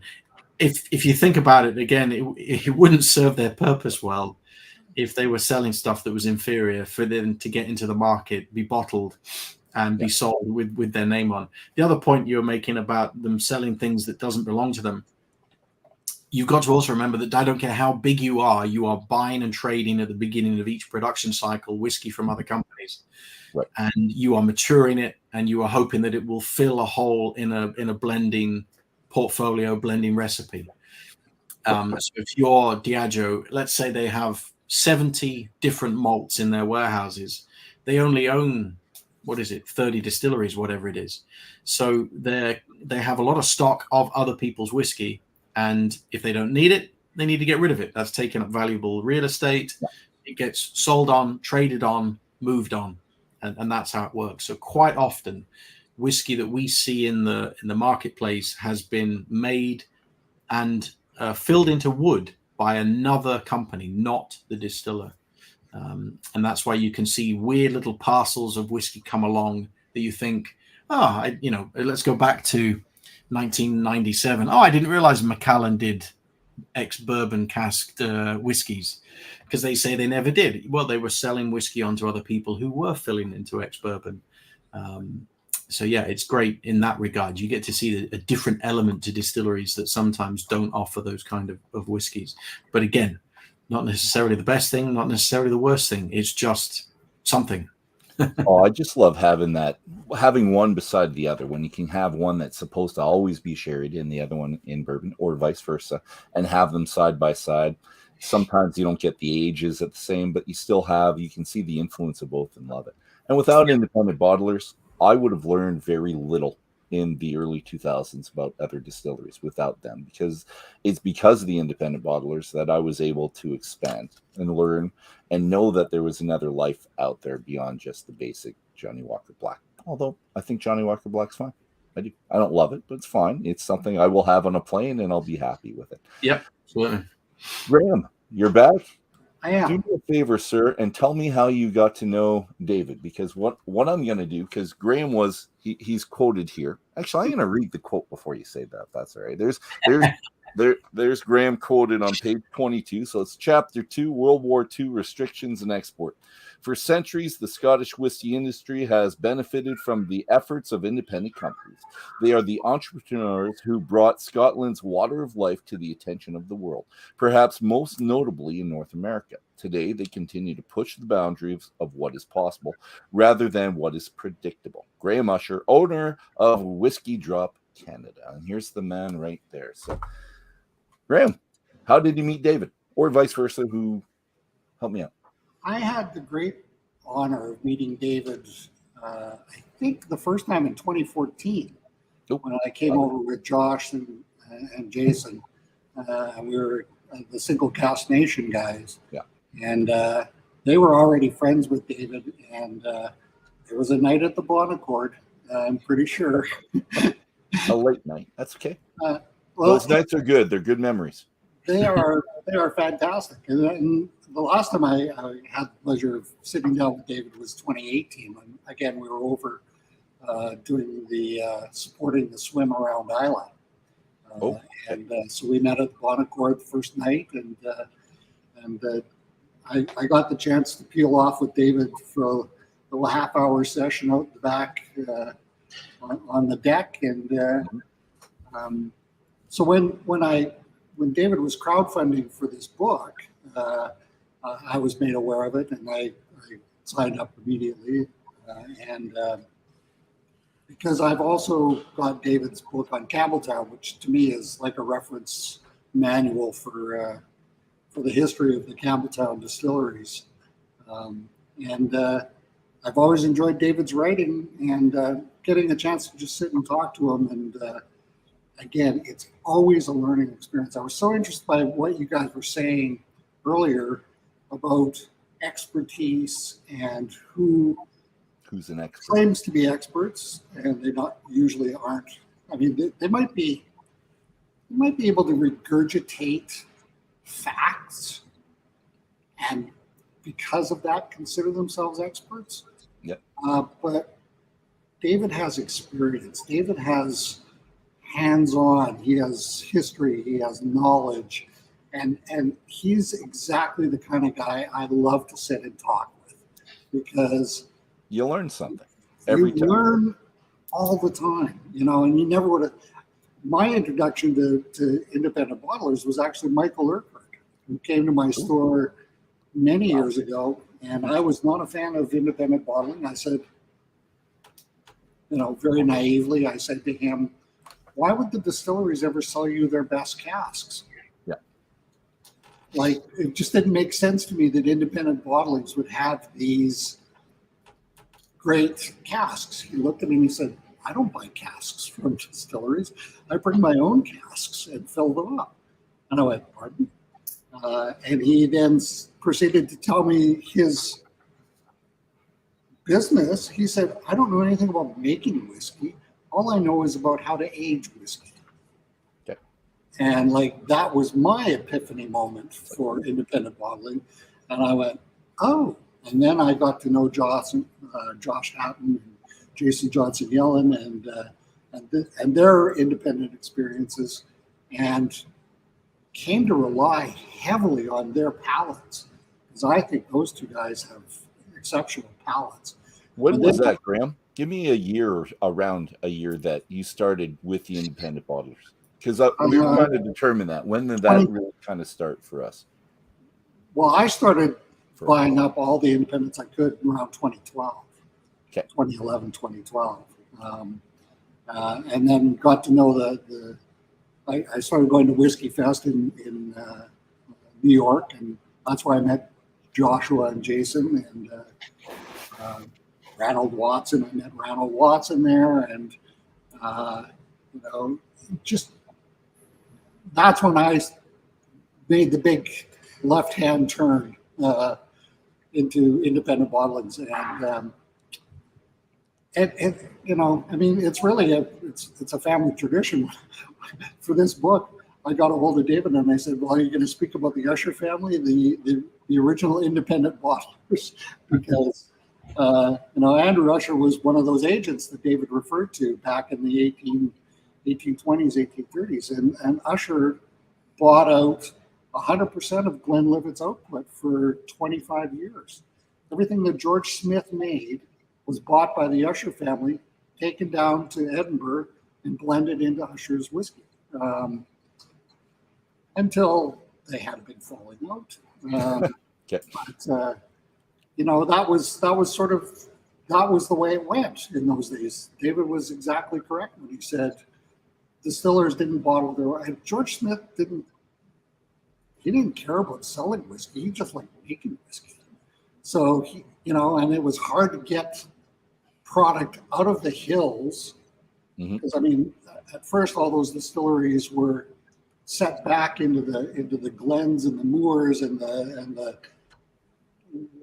so that they couldn't be found. Well, the problem was now you have to transport that stuff out of those areas, those regions. There was no railways at the time, so when Usher came along to talk to Smith about buying his output, he was happy to, because now he didn't have to worry about transporting it out of the glens. And the influx of cash doesn't help or doesn't hurt either. It never hurts. It never hurts. I mean, every industry is always begging for more cash. You know, we'll be great if we have more cash. I want to compare both industries now. So independent, the nature of distillers versus independent bottlers and the conflict. And you talk about this. I'm kind of jumping to the back of the book, David, essentially a little bit with this. But so the distiller, I want to know where the conflict really is. So for the distiller, I'm assuming that it's a money conflict, lack of respect for their vision and taste that they think the independent bottler is taking from them, and their ego.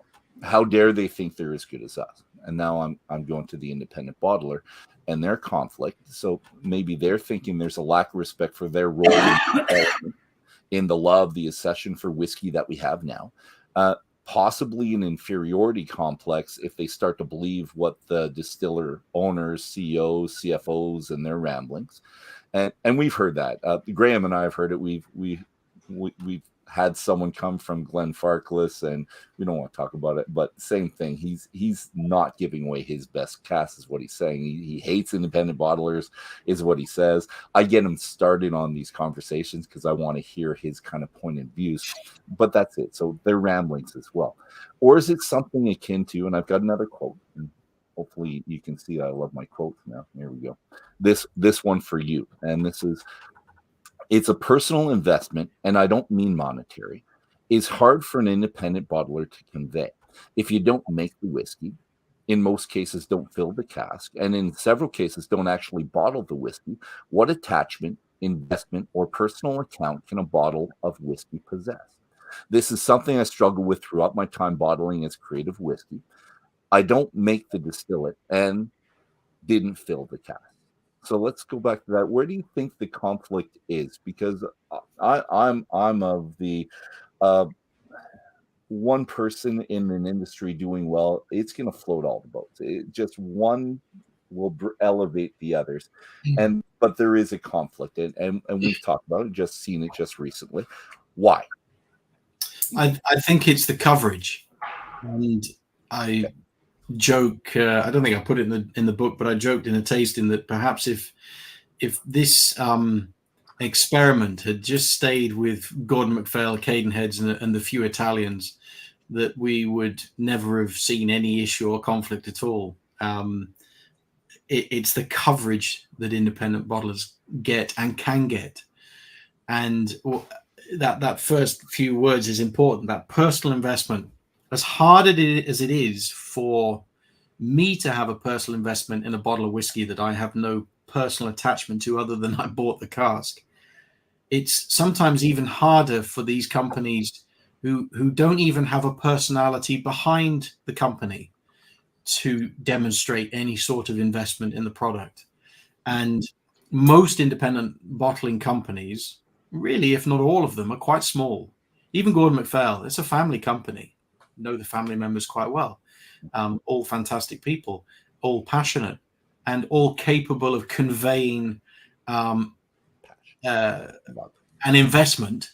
And for them, it's not monetary, again, because it's inherited, but an investment in everything they do because it carries a cachet, a name, a history, a heritage. I think there's a lot of jealousy of what an independent bottler can do with just one cask of a type of whiskey, whereas a company can spend millions on an advertising campaign and come up against backlash after backlash, realize they got the tone wrong, they got the content wrong. Independent bottlers don't have to deal with any of that. If we get it wrong on one cask, we just bottle the next one. You know, it's 300 bottles, 250 bottles.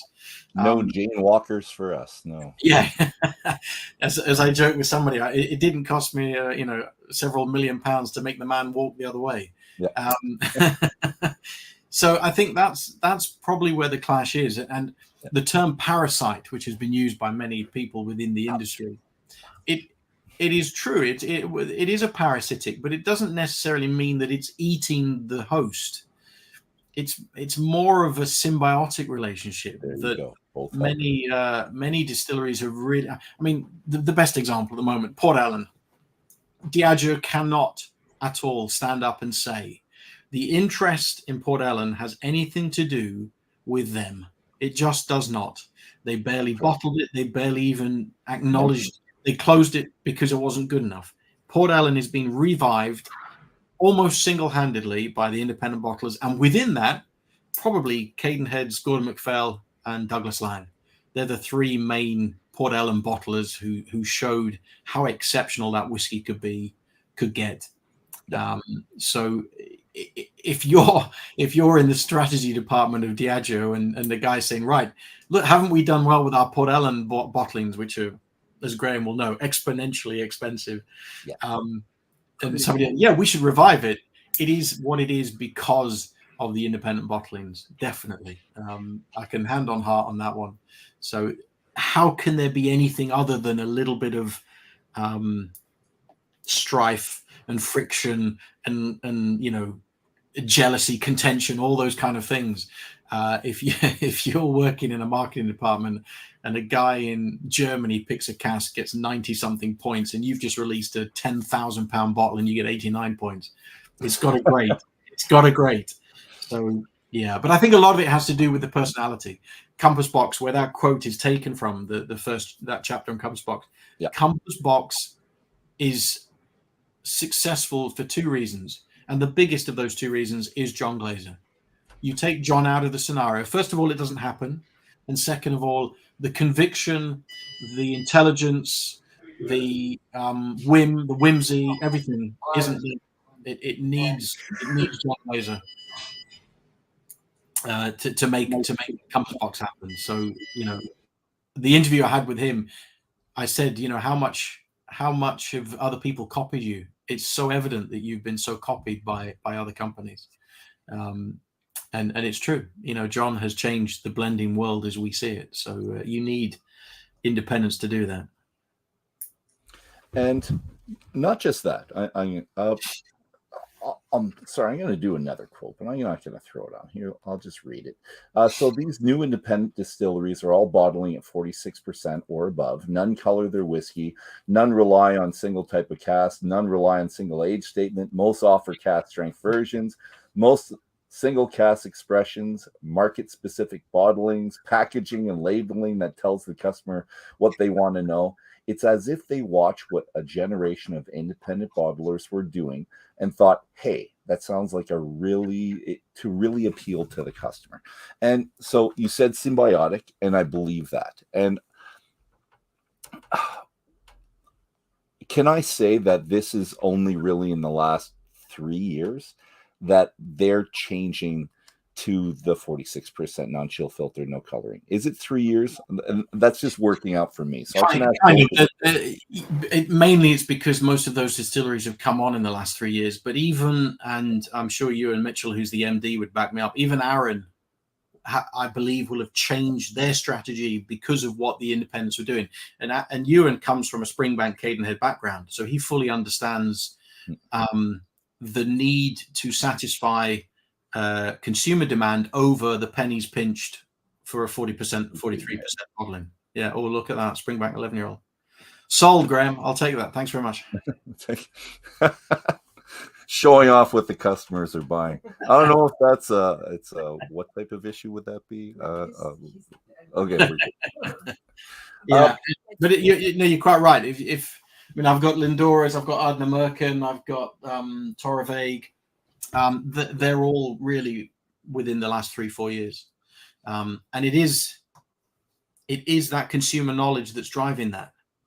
We almost don't have to talk about 46% anymore, because I don't know what it's like for Graham in the shop, but 99% of the people I talk to, they understand that not only do you chill filter below 46, but you also lose the impact of the whiskey below 46.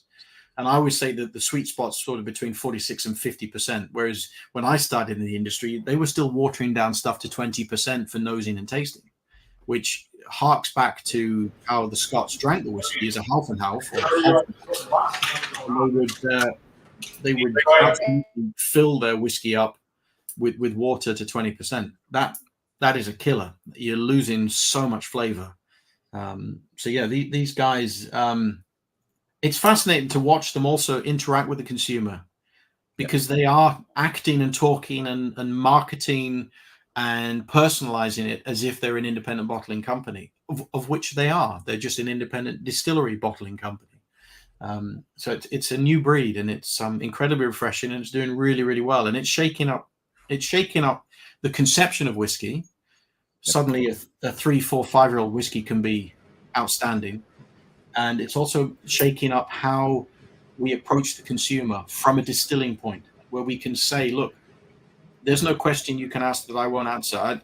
Recently, I went to Waterford, one of the most confusing distilleries I've ever been to. And yet the girl who different farms, all these things. Yeah, there was not a question. I think her name was Megan. There was not a question I could answer her that she couldn't ask her that she couldn't answer. Nice. That's incredible. Now you don't have to go back that far. In fact, you can do it now. You can go to distilleries. You can ask a very simple question and get a blank. And the new distilleries are the breed of this. We will tell you what you want to know, because there's nothing to hide. We're so proud of everything we do, be it the water we use, the barley we use, the cask we use, how we mature, where we bottle, how we bottle, everything. We'll tell you. It's not a problem. We want you to know. That's a complete sea change. And the independents brought that in, but these new independent distilleries are smashing down these fences and barriers quickly. And let's thank, the independent bottlers, but let's thank, I'm going to say Compass Box, probably the most for that, because I loved when they came in and just snubbed everybody within the industry, and they didn't care, and they did it on purpose, and they pushed and pushed. I loved it.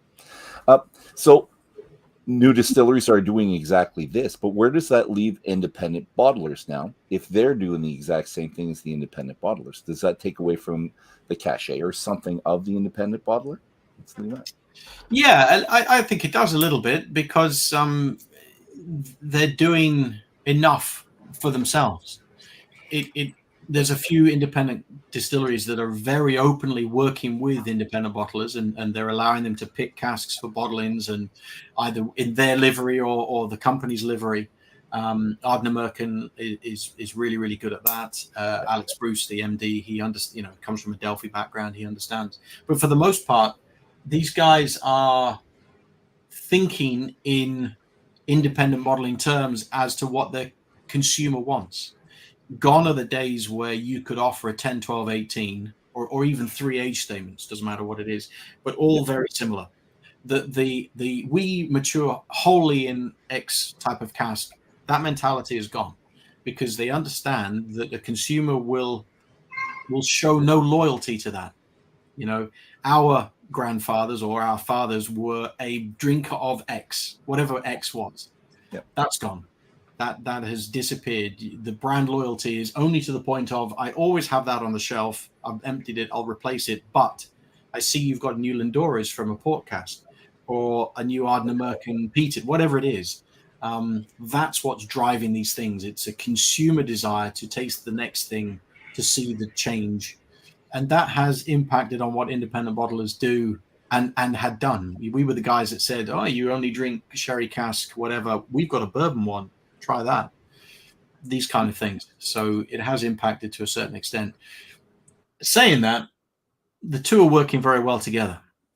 They really are. I think when you go to a festival, you could go to a festival, all new independent distilleries and independent bottlers, and have a great day. And there are a few that do that. So I think they're working quite well together. I think for this new breed of distillery, the independent bottler is not seen anymore as parasitic. I think it's seen far more as beneficial, as growing the sector, as preaching the gospel, for want of a better phrase.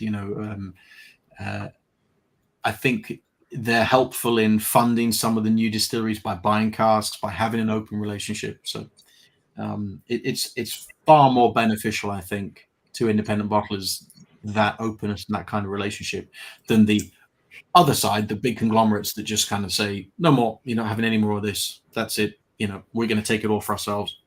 Yeah. Okay.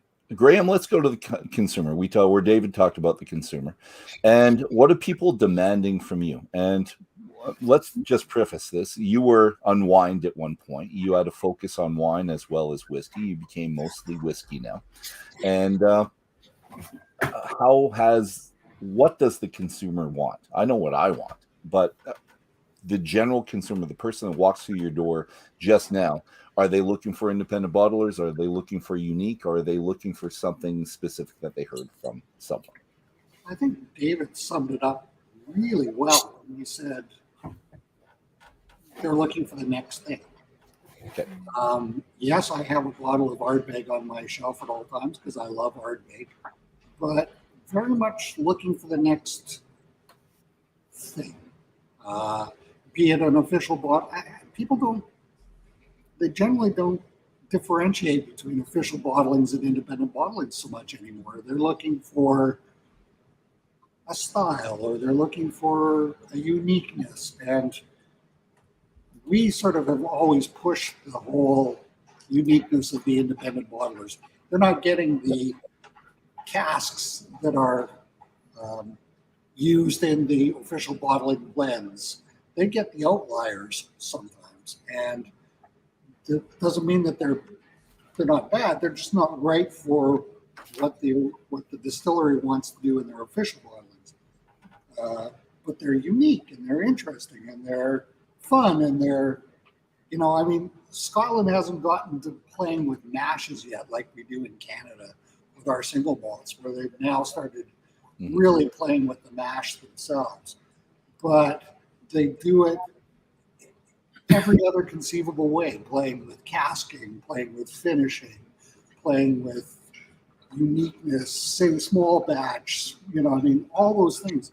And that's really what our customers are looking for. They know they can go to the mega stores to get the run-of-the-mill shelf fillers.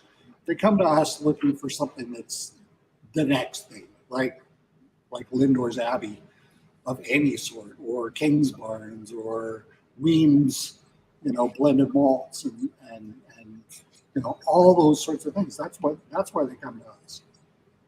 Excellent. But I'm wondering now, this question for both of you: how do independent bottlers distinguish themselves now? Then, because have they gone so far that they can't go back? Are they everything's gonna be in a herring barrel type thing and just try some fish?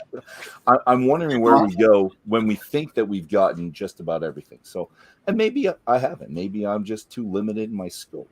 Is there something else? Where do they go? Yeah, it's a tough one. We'll never exhaust the flavor possibilities. That's the beauty. I always say to people that the journey of Scotch whiskey is to look for that perfect whiskey. In the full knowledge, you'll never find it, but you keep going. It's the dating that never finishes. You never get married. You continue dating. And for independent bottlers, the joy almost across the board, and maybe it is every time you buy a new cask, every time you try a new finish, you don't know what you're getting. You're gonna get something, and it can be an absolute cracker, it can be a humdinger, it can be a herring cask. You don't know. And so the beauty always is that trial and error period, you know, and when you do finalize your production, your 5, 6 cask, 3 cask, whatever it is, you know how much trial you've gone through and tribulation to get to that point. The point then is, how do you differentiate in the marketplace? And this is my belief, you only do that with the help of people like Graham. And I'm very clear in my views that this new thing now of selling direct to the consumer, of cutting out distributors and importers, luckily things like Brexit have killed that for some of the businesses over here. But this idea that you don't need support from anyone else, you can just flog your stuff to the open wide market, that scares me more than the big boys pulling the product away. Because what it says is, you can be faceless, you can turn this into a complete commodity, and the independent bottling world should be against that. As I said, it's a personal thing, and none of the companies are big enough to remove that personal element to it. But you also have companies coming in like Little Brown Dog, who wear their heart not on their sleeve, they wear it as a one piece, which if you've seen the video they did with me, you'll understand the joke there. Yes, just recently. Yeah, these guys could be 100 years from now and they'll still make waves. Ian at North Star, again, this, for them, it's the product is first and foremost, and the personality behind is what's causing the differentiation. I think any independent bottler that thinks they can just sit back and rely on quality of product, that they might have a couple of things to think about going forward. The consumer wants to know, not just, as Graham says, they're coming in, they're looking for something different. But if they've been to a festival and they've met Ian, or they've met Andrew at Little Brown Dog, or hopefully if they've met me or whatever, they're coming in and they're saying, oh, I met so-and-so, have you got one of their products? Or he told me about this product, or we tried this at the festival, or he said there was something coming new, let me know when I get it, that kind of thing. That's, again, how the independent bottlers can really stand out in a world of mass-made products. And you only need to go to a travel retail section of a huge airport to see how mass-made the single malt market has become, where finishes now are from here to Jakarta. You know, it's just the Glenmorangie section can be 10 bottles, but they'll never run out. You're not buying something limited. I was about to say special. It is special. It's not limited. It's not been given the heart and feel and history and place that a Douglas Lang 15-year-old Ben Rinners has been given, where there's 300 bottles or something. So there's still a place for us. Supply is the problem. It has been for the last 10, 15 years. But people are finding a way. They're canny, to use a Scots term, they're canny people, these independent bottlers. And they keep finding ways to do things differently. And you mentioned kind of people starting off, and I'm wondering about that, actually, because your epiphany was Glenlivet 21. It was an independent bottler. Mine wasn't either. Mine was Diageo's 7 classic malts. That was mine, and it was a present when my son was born 25 years ago for my wife. Just the minis I came across. So that was my foray. Is it safe to say that the independent bottlers are now the entry level for people, or maybe it's not entry level into Scotch, but maybe it's the entry level into the geekiness, where you decide to become a whiskey geek? Yeah, and I said before that my first independent was a Lafroig 15 from Cadenhead, and Nice. As much as the Glenlivet blew my mind, the Lafroig sort of blew my world, because the Glenlivet 21 said to me, whiskey can be sweet and candied and delicious, and I know Joshua loves this word, smooth. The Lafroig 15 said to me, whiskey can also beat you up inside, it can knock your senses, it can take you to a place. The Glenlivet did not take me to Glenlivet, but Lafroig took me to Islay. I'd never even been there, and I knew I'd been there. And it needed that cask strength, that single cask thing to do it. I'd had the Lafroig 15 before, but this thing was a beast. It was an absolute, nuclear powered monster. And I think independents can still do that because we're looking for something different. We have no playbook for what we distill and what we bottle. And if something comes along, you just go, wow, what is that? It's got to get in the bottle. Whereas if you're a blender, you go, wow, what is that? Do not let that in the bottle. You know, this does not sit in our portfolio. Well, independents really let the whiskey and the wood and the craft speak for itself, as opposed to having a preconceived idea of what something should taste like, which is what the official bottlings, that's their approach. They want that consistency. They want their 12-year-old expression to taste the same year after year after year after year, because that's how they keep getting repeat business. Yeah. The independents allow the product, however it is, to speak for itself. Yeah. And when you think about marketing, it's a lot easier to sell the first bottle. It's the second bottle that you want to really be, right? Yeah. So that sort of drives the distilleries to try and repeat their 12-year-old expression year after year after year after year, because they know people will be repeat buyers. Yeah. Independents really stake their claim on the next bottle, on this bottle that you're buying from, and it's a completely different mindset, and so they have to make it as great as they can make it, so that the next time you're not buying the Cadenhead WWI, you're buying the Cadenhead Glenturret, or you're buying the Cadenhead Highland Park, or whatever, because you know it's not going to be the same, but at the same time you've had their stuff and you know it's good. Yeah. And that's so important. Yeah. Always reminds me, if you look at the old ledgers going back to the 1830s, 1840s, and you see all the personal purchases of casks each year, you know, Reverend John Archibald or whatever. I always think when they came and got the second one and it was nothing like the first one, I always think what they thought. And you'll often see that they brought their own wood. So the family had a cask that they would then fill. Yeah. So clearly the first year it's going to be explosive stuff because it's taking everything from the second year, much, much less so. And by the third and fourth year, you're drinking new make almost. So the families, as they went along, must just have thought, wow, this stuff, you know, Grandpa used to talk about this like it was amazing, but this is terrible stuff. But by the same token, they were probably not leaving them in wood for 12 to 15 years. They were probably, it was a vessel. Yeah. For them to get it from the distillery to their home, and then they were starting to drink it already. You know, that's right. Yeah, was it in Notes from a Cellar, where she says that they would take it from the big cask and leave it in like a half bath, and leave it open, so that as the weeks went on, it got milder and milder. Of course, it would do because the alcohol's evaporating all the time. What she was doing as a little girl drinking it, I've got no idea, but it does explain a lot. Excellent. It's good. So, David, I'm going to say you've got a really good read on the whiskey geek community because it's linked to independent bottlers in my mind. I think you don't go from every day or once a week or once a month drinker to someone who cares a lot about the industry and the different distilleries without delving into the international bottlers. So I'm going to throw this quote up here too.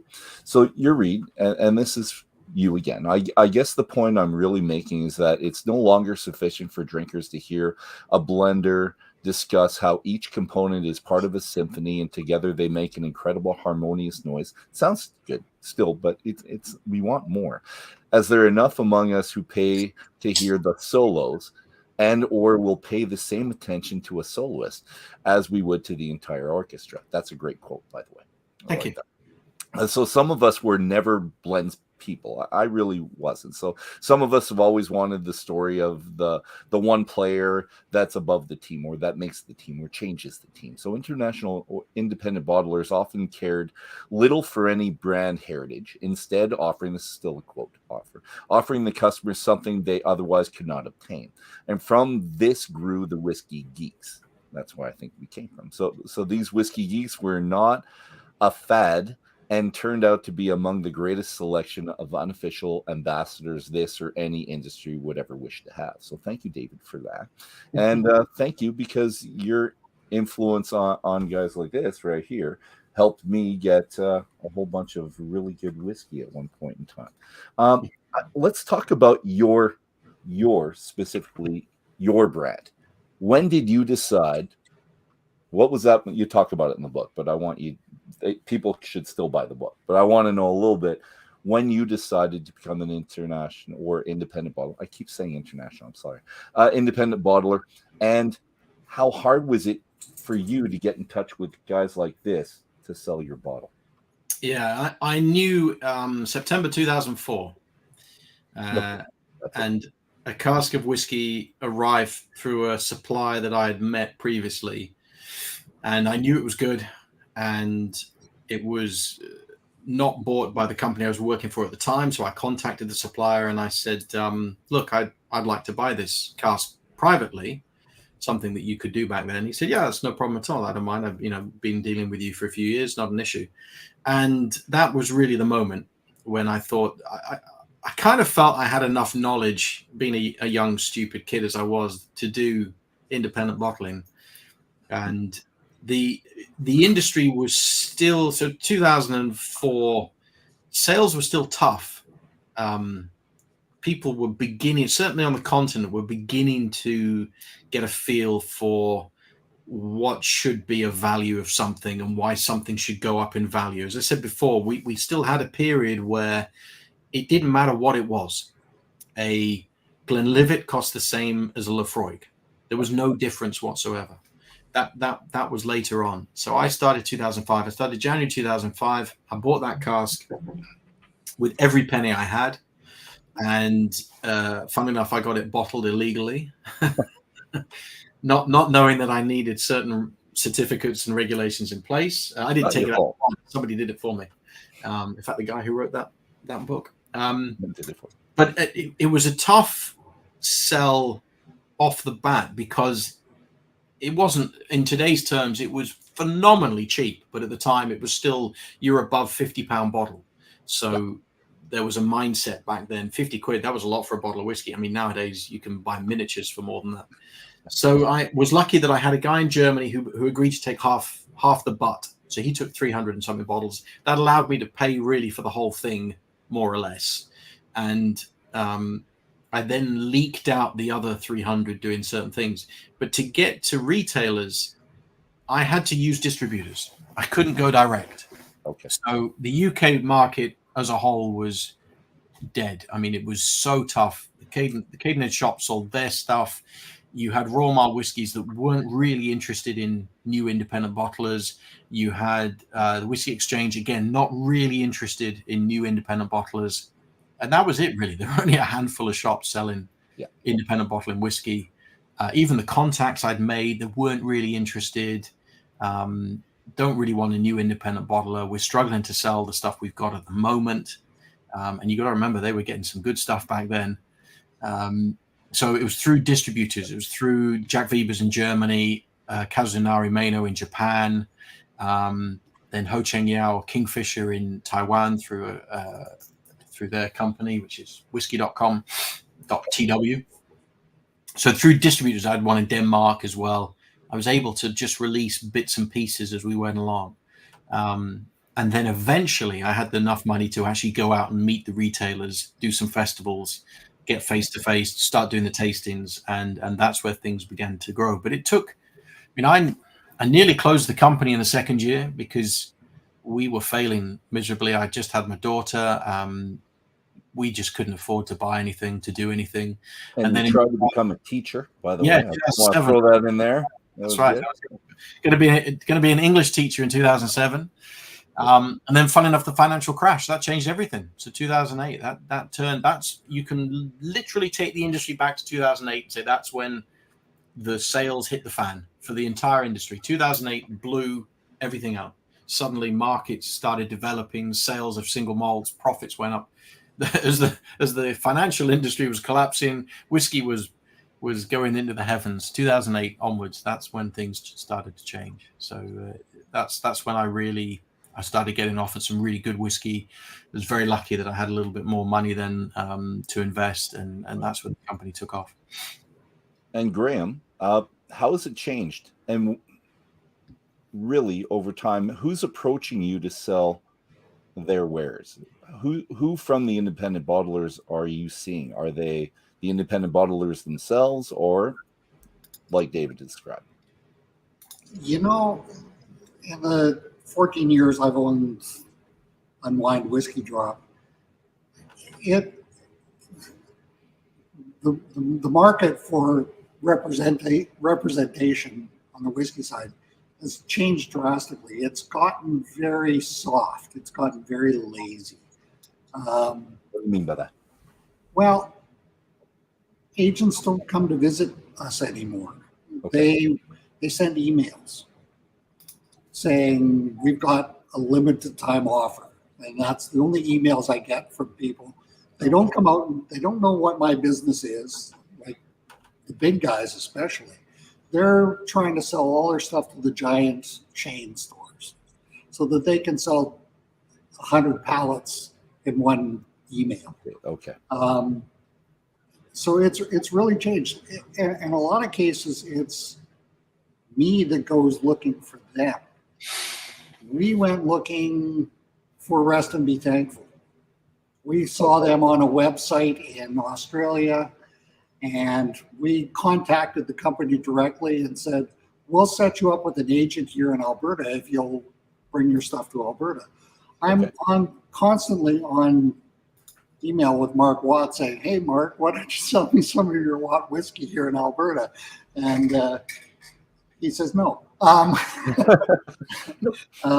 Sorry, so a lot of times it's now us that's going after the independents saying, what have you got?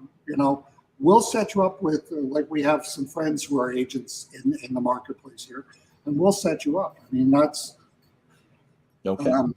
That's how it's switched. The switch has become that we go looking for them now instead of them looking for us, right? And you're going to say the last 5 years type thing, maybe, or less? Last since the pandemic. That's it, 2019. Last 3 years, I'd say it's flipped around completely. Graham, is it the same thing with the brand ambassadors for the others, for the big guys? The same thing? They're not showing up? It is, but for a different reason completely. Brand ambassadors used to show up at festivals, they'd bring wares, they would travel around, they would be out there because they had a giant marketing budget.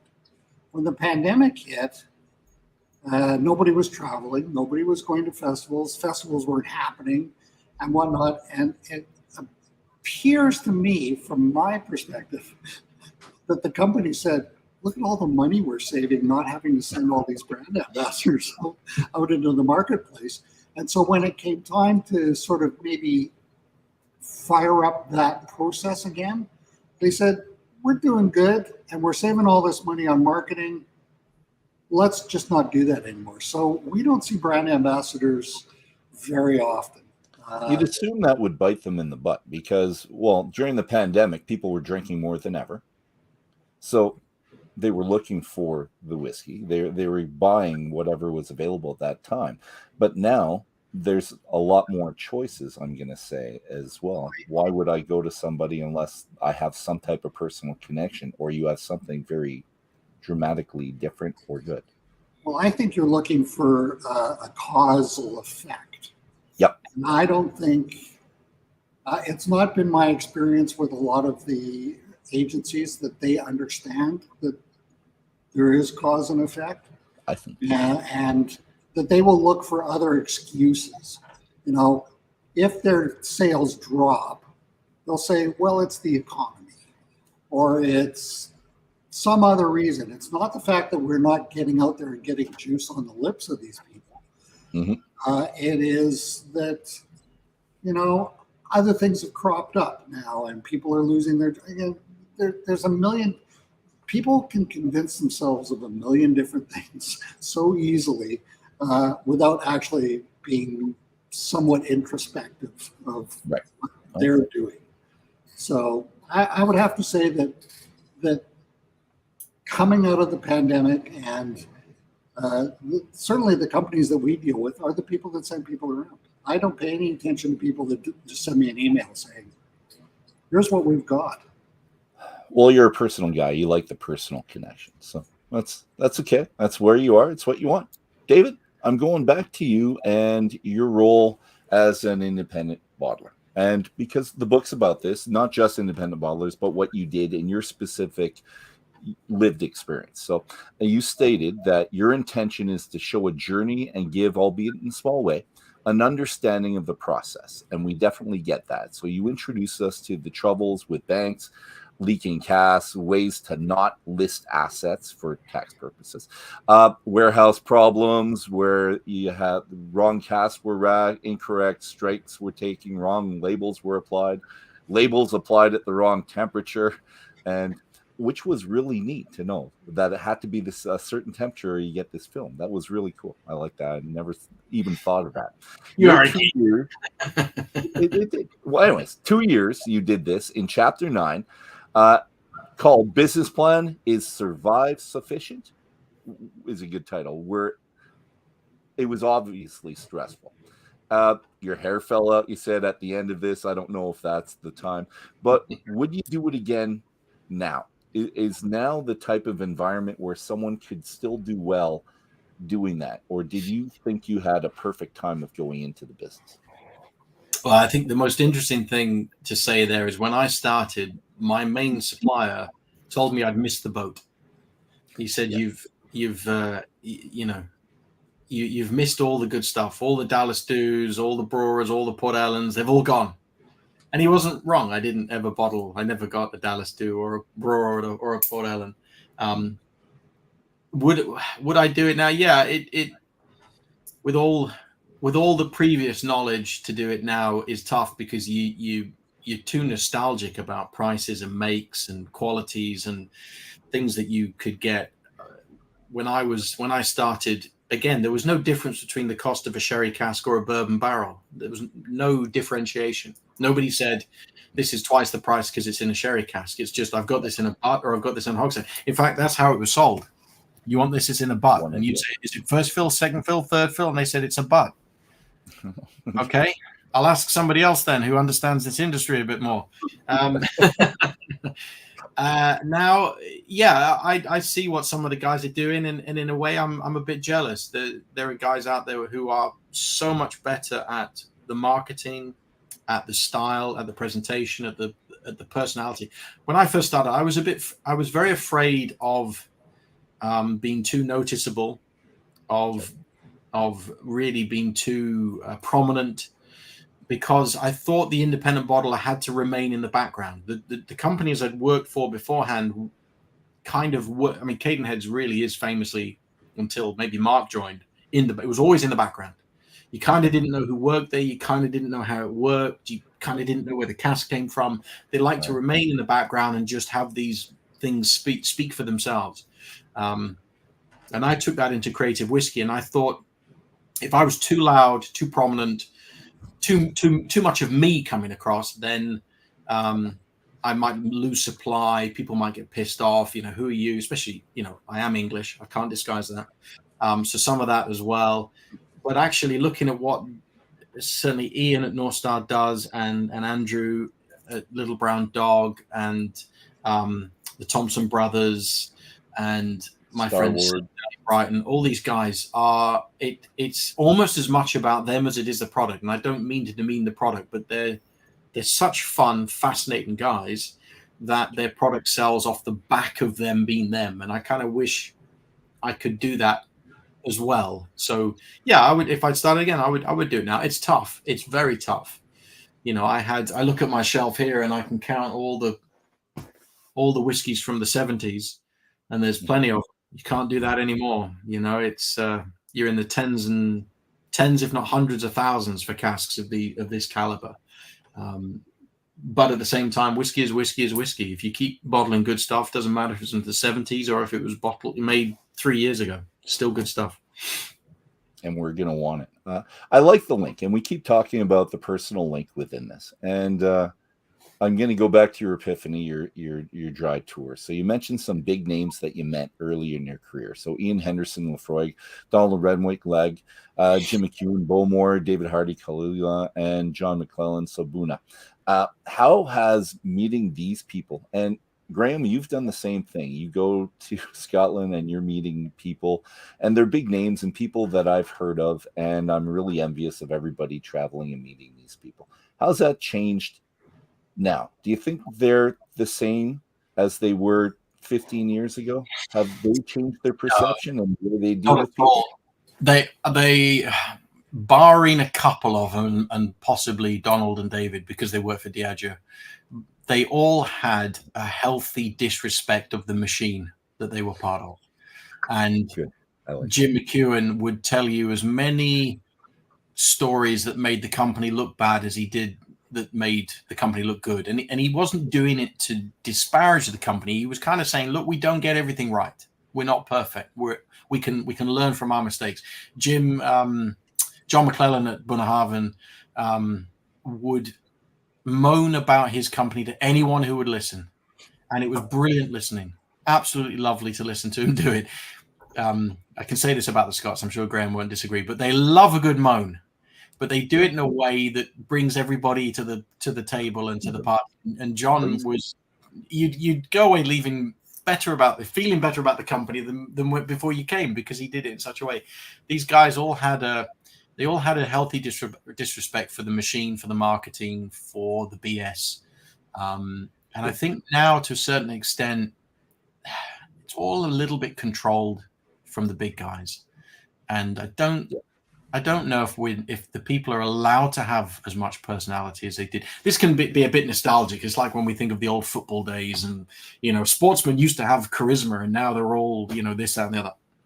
It might be a little bit nostalgic, but it seems to me that when you meet some of the guys now, it's the corporate line. Oh, you've got to try our 15-year-old after you've tried the 10 and see the development and all this stuff, rather than Jim, who would never do that. He'd say, right, Stirk, come over here, and he'd pull the bottle out from underneath. He said, I know the 10 and 15, try this, and then we'll talk about the 10 and the 15 and blah, blah, blah. Some of that still happens, but I think less of that. I think it takes the independent guys, the independent distilleries to do that. They're the ones who you will see more often than not hugging consumers at festivals because they're friends.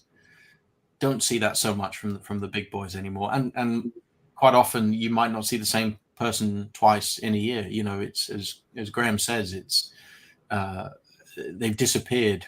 It's guns to hire sometimes with these people, and you're at a stand saying, well, tell me about this, and they say, well, actually, I've never drunk that before. What is it? You tell me. And okay. You're scratching your head a bit and saying, there must be somebody in your company who knows what that is. Bit of cost saving here and there.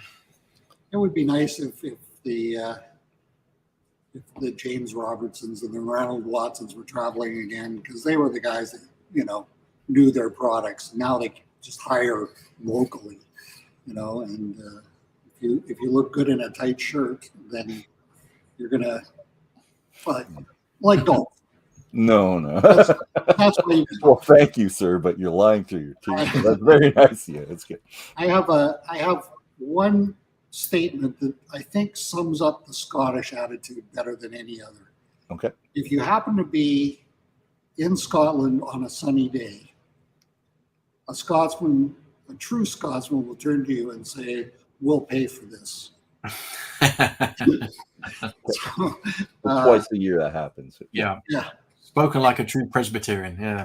It's I agree with David. It's the good old days of going and sitting with Malcolm or with Gordon at Knockdo or any of those guys is going away. They don't have the time to sit with people anymore. I mean, the business of visiting distilleries themselves has become a business all in itself. And so you don't get that same interaction with the actual staff that you used to.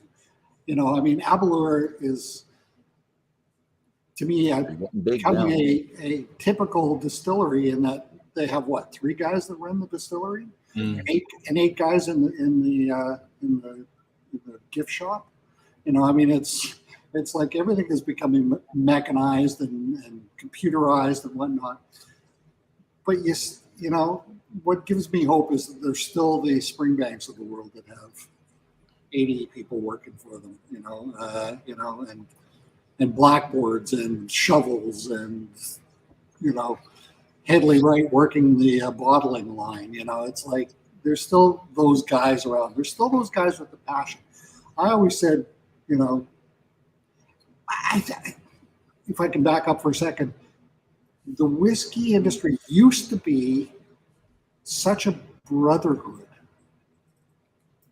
And, Sure, you know, any distiller would do anything for any other distiller, understanding that what was good for them was good for the industry as a whole. And, you know, when Bunnahabhain ran out of water in the 1980s, they went to Brora and distilled Bunnahabhain in Brora because Brora would help them out, right? Everybody was in it for themselves. When you got sort of, you know, companies started combining, you know, like Diageo owning 30 distilleries and whatnot, everything became very much more siloed. And, you know, sort of the 30 companies within Diageo would talk to one another, but they wouldn't talk to anybody else anymore. And everybody became sort of put up their walls and they put up their silos and nobody talks to each other anymore so much. Whereas David is bang on when he says, you know, the independents get together and everybody's running around to every other table saying, oh, what have you got this year? And what can I try? And it's great to see you. I haven't seen you since. I mean, I want to go to Maltstock because in the Netherlands, because that to me is like the biggest family party that's there is going. And I don't know. Maybe David knows some others that are like that, but Maltstock seems to be the one that I would like to go to. It's fairly unique. Yeah, you've as you say, you've got that brotherhood, and then you've got it mixed with the Dutch, and the Dutch love coming together. They just love it. There's more clubs and societies in Holland than any per capita than any other country in the world because the Dutch love coming together. And you've got that combination of coming together and sharing. And I know there's no other festival in the world that has 3 tables where everybody brings a bottle, puts it on the table, and leaves it.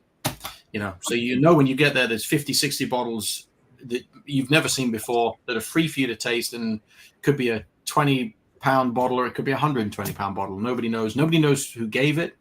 So there's no, you know, there's no kudos or anything. There's, you know, nobody's doing it out of look at me. But no, you're right. It is. There are parts of the industry that maintain that brotherhood feeling. Jason and Josh are perfect at that. I'll tell you a quick story. We were at Lagavuling in 2018. We're having a little tasting outside, and we're joined by a guy. It was 9 guys from Single Cask Nation group. And Joshua and Jason became friends when they started blogging about their favorite whiskey of all time, which was a summer release 2007 18-year-old Lagavuling. Okay. And that is their favorite. Both of them, that's their favorite whiskey of all time.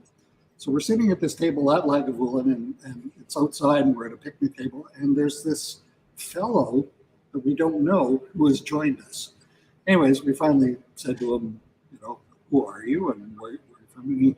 And turned out he was a nice guy from Holland, and he was just over with his mom, and they had a few days off, and they came to Isla, and he was just. And he asked if we could sit in with us. We said, of course. He says, and I brought this whiskey. I'd like you guys to try it because you seem like you all know whiskey pretty well. And he pulls out a canister of Glenlivet 12. And the snooty us just looked at him and said, oh, how lovely. Right? He says, I'd really like you to try it. We said, well, okay, we'll give it a try. And then he reaches in, and it's the 2007 Lagavuling 18-year-old summer edition. I swear to goodness, Joshua and Jason nearly fell off the bench. And this guy then became our best friend. And but that's the Dutch, right? The Dutch. And he said, oh, I've got one more bottle of this. Well, there you go. And that's them, the single Cask Nation guys. The Schmager Schmooling. That's what this is. I love that one. I bought this from you, actually. Very nice. Anyways, that's the Dutch. The Dutch are fantastic whiskey guys, and Patrick Zwydam is one of my favorite people in the whiskey world. So, well, it's all about the people. It really is, and it's about you two as well. We're gonna wrap this up, but before I wrap it up, Graham, I'm gonna give you a chance. Was there a question you wanted to ask David before we left? And then David, I'm gonna ask you if there's anything you wanted to add, something that I didn't get to, because I think I've got 5 or 6 long questions I didn't get to and passed over. Maybe there's something you wanted to talk about. But my only comment is watching you two talk for the first hour was a pleasure. Again, every time I get a chance to talk to David, I learn so much, and thank you for doing this stuff. I'll echo that for David. Thank you. And David, any last comments? Things that you wanted to talk about? Things that I missed up? There probably will. There'll be.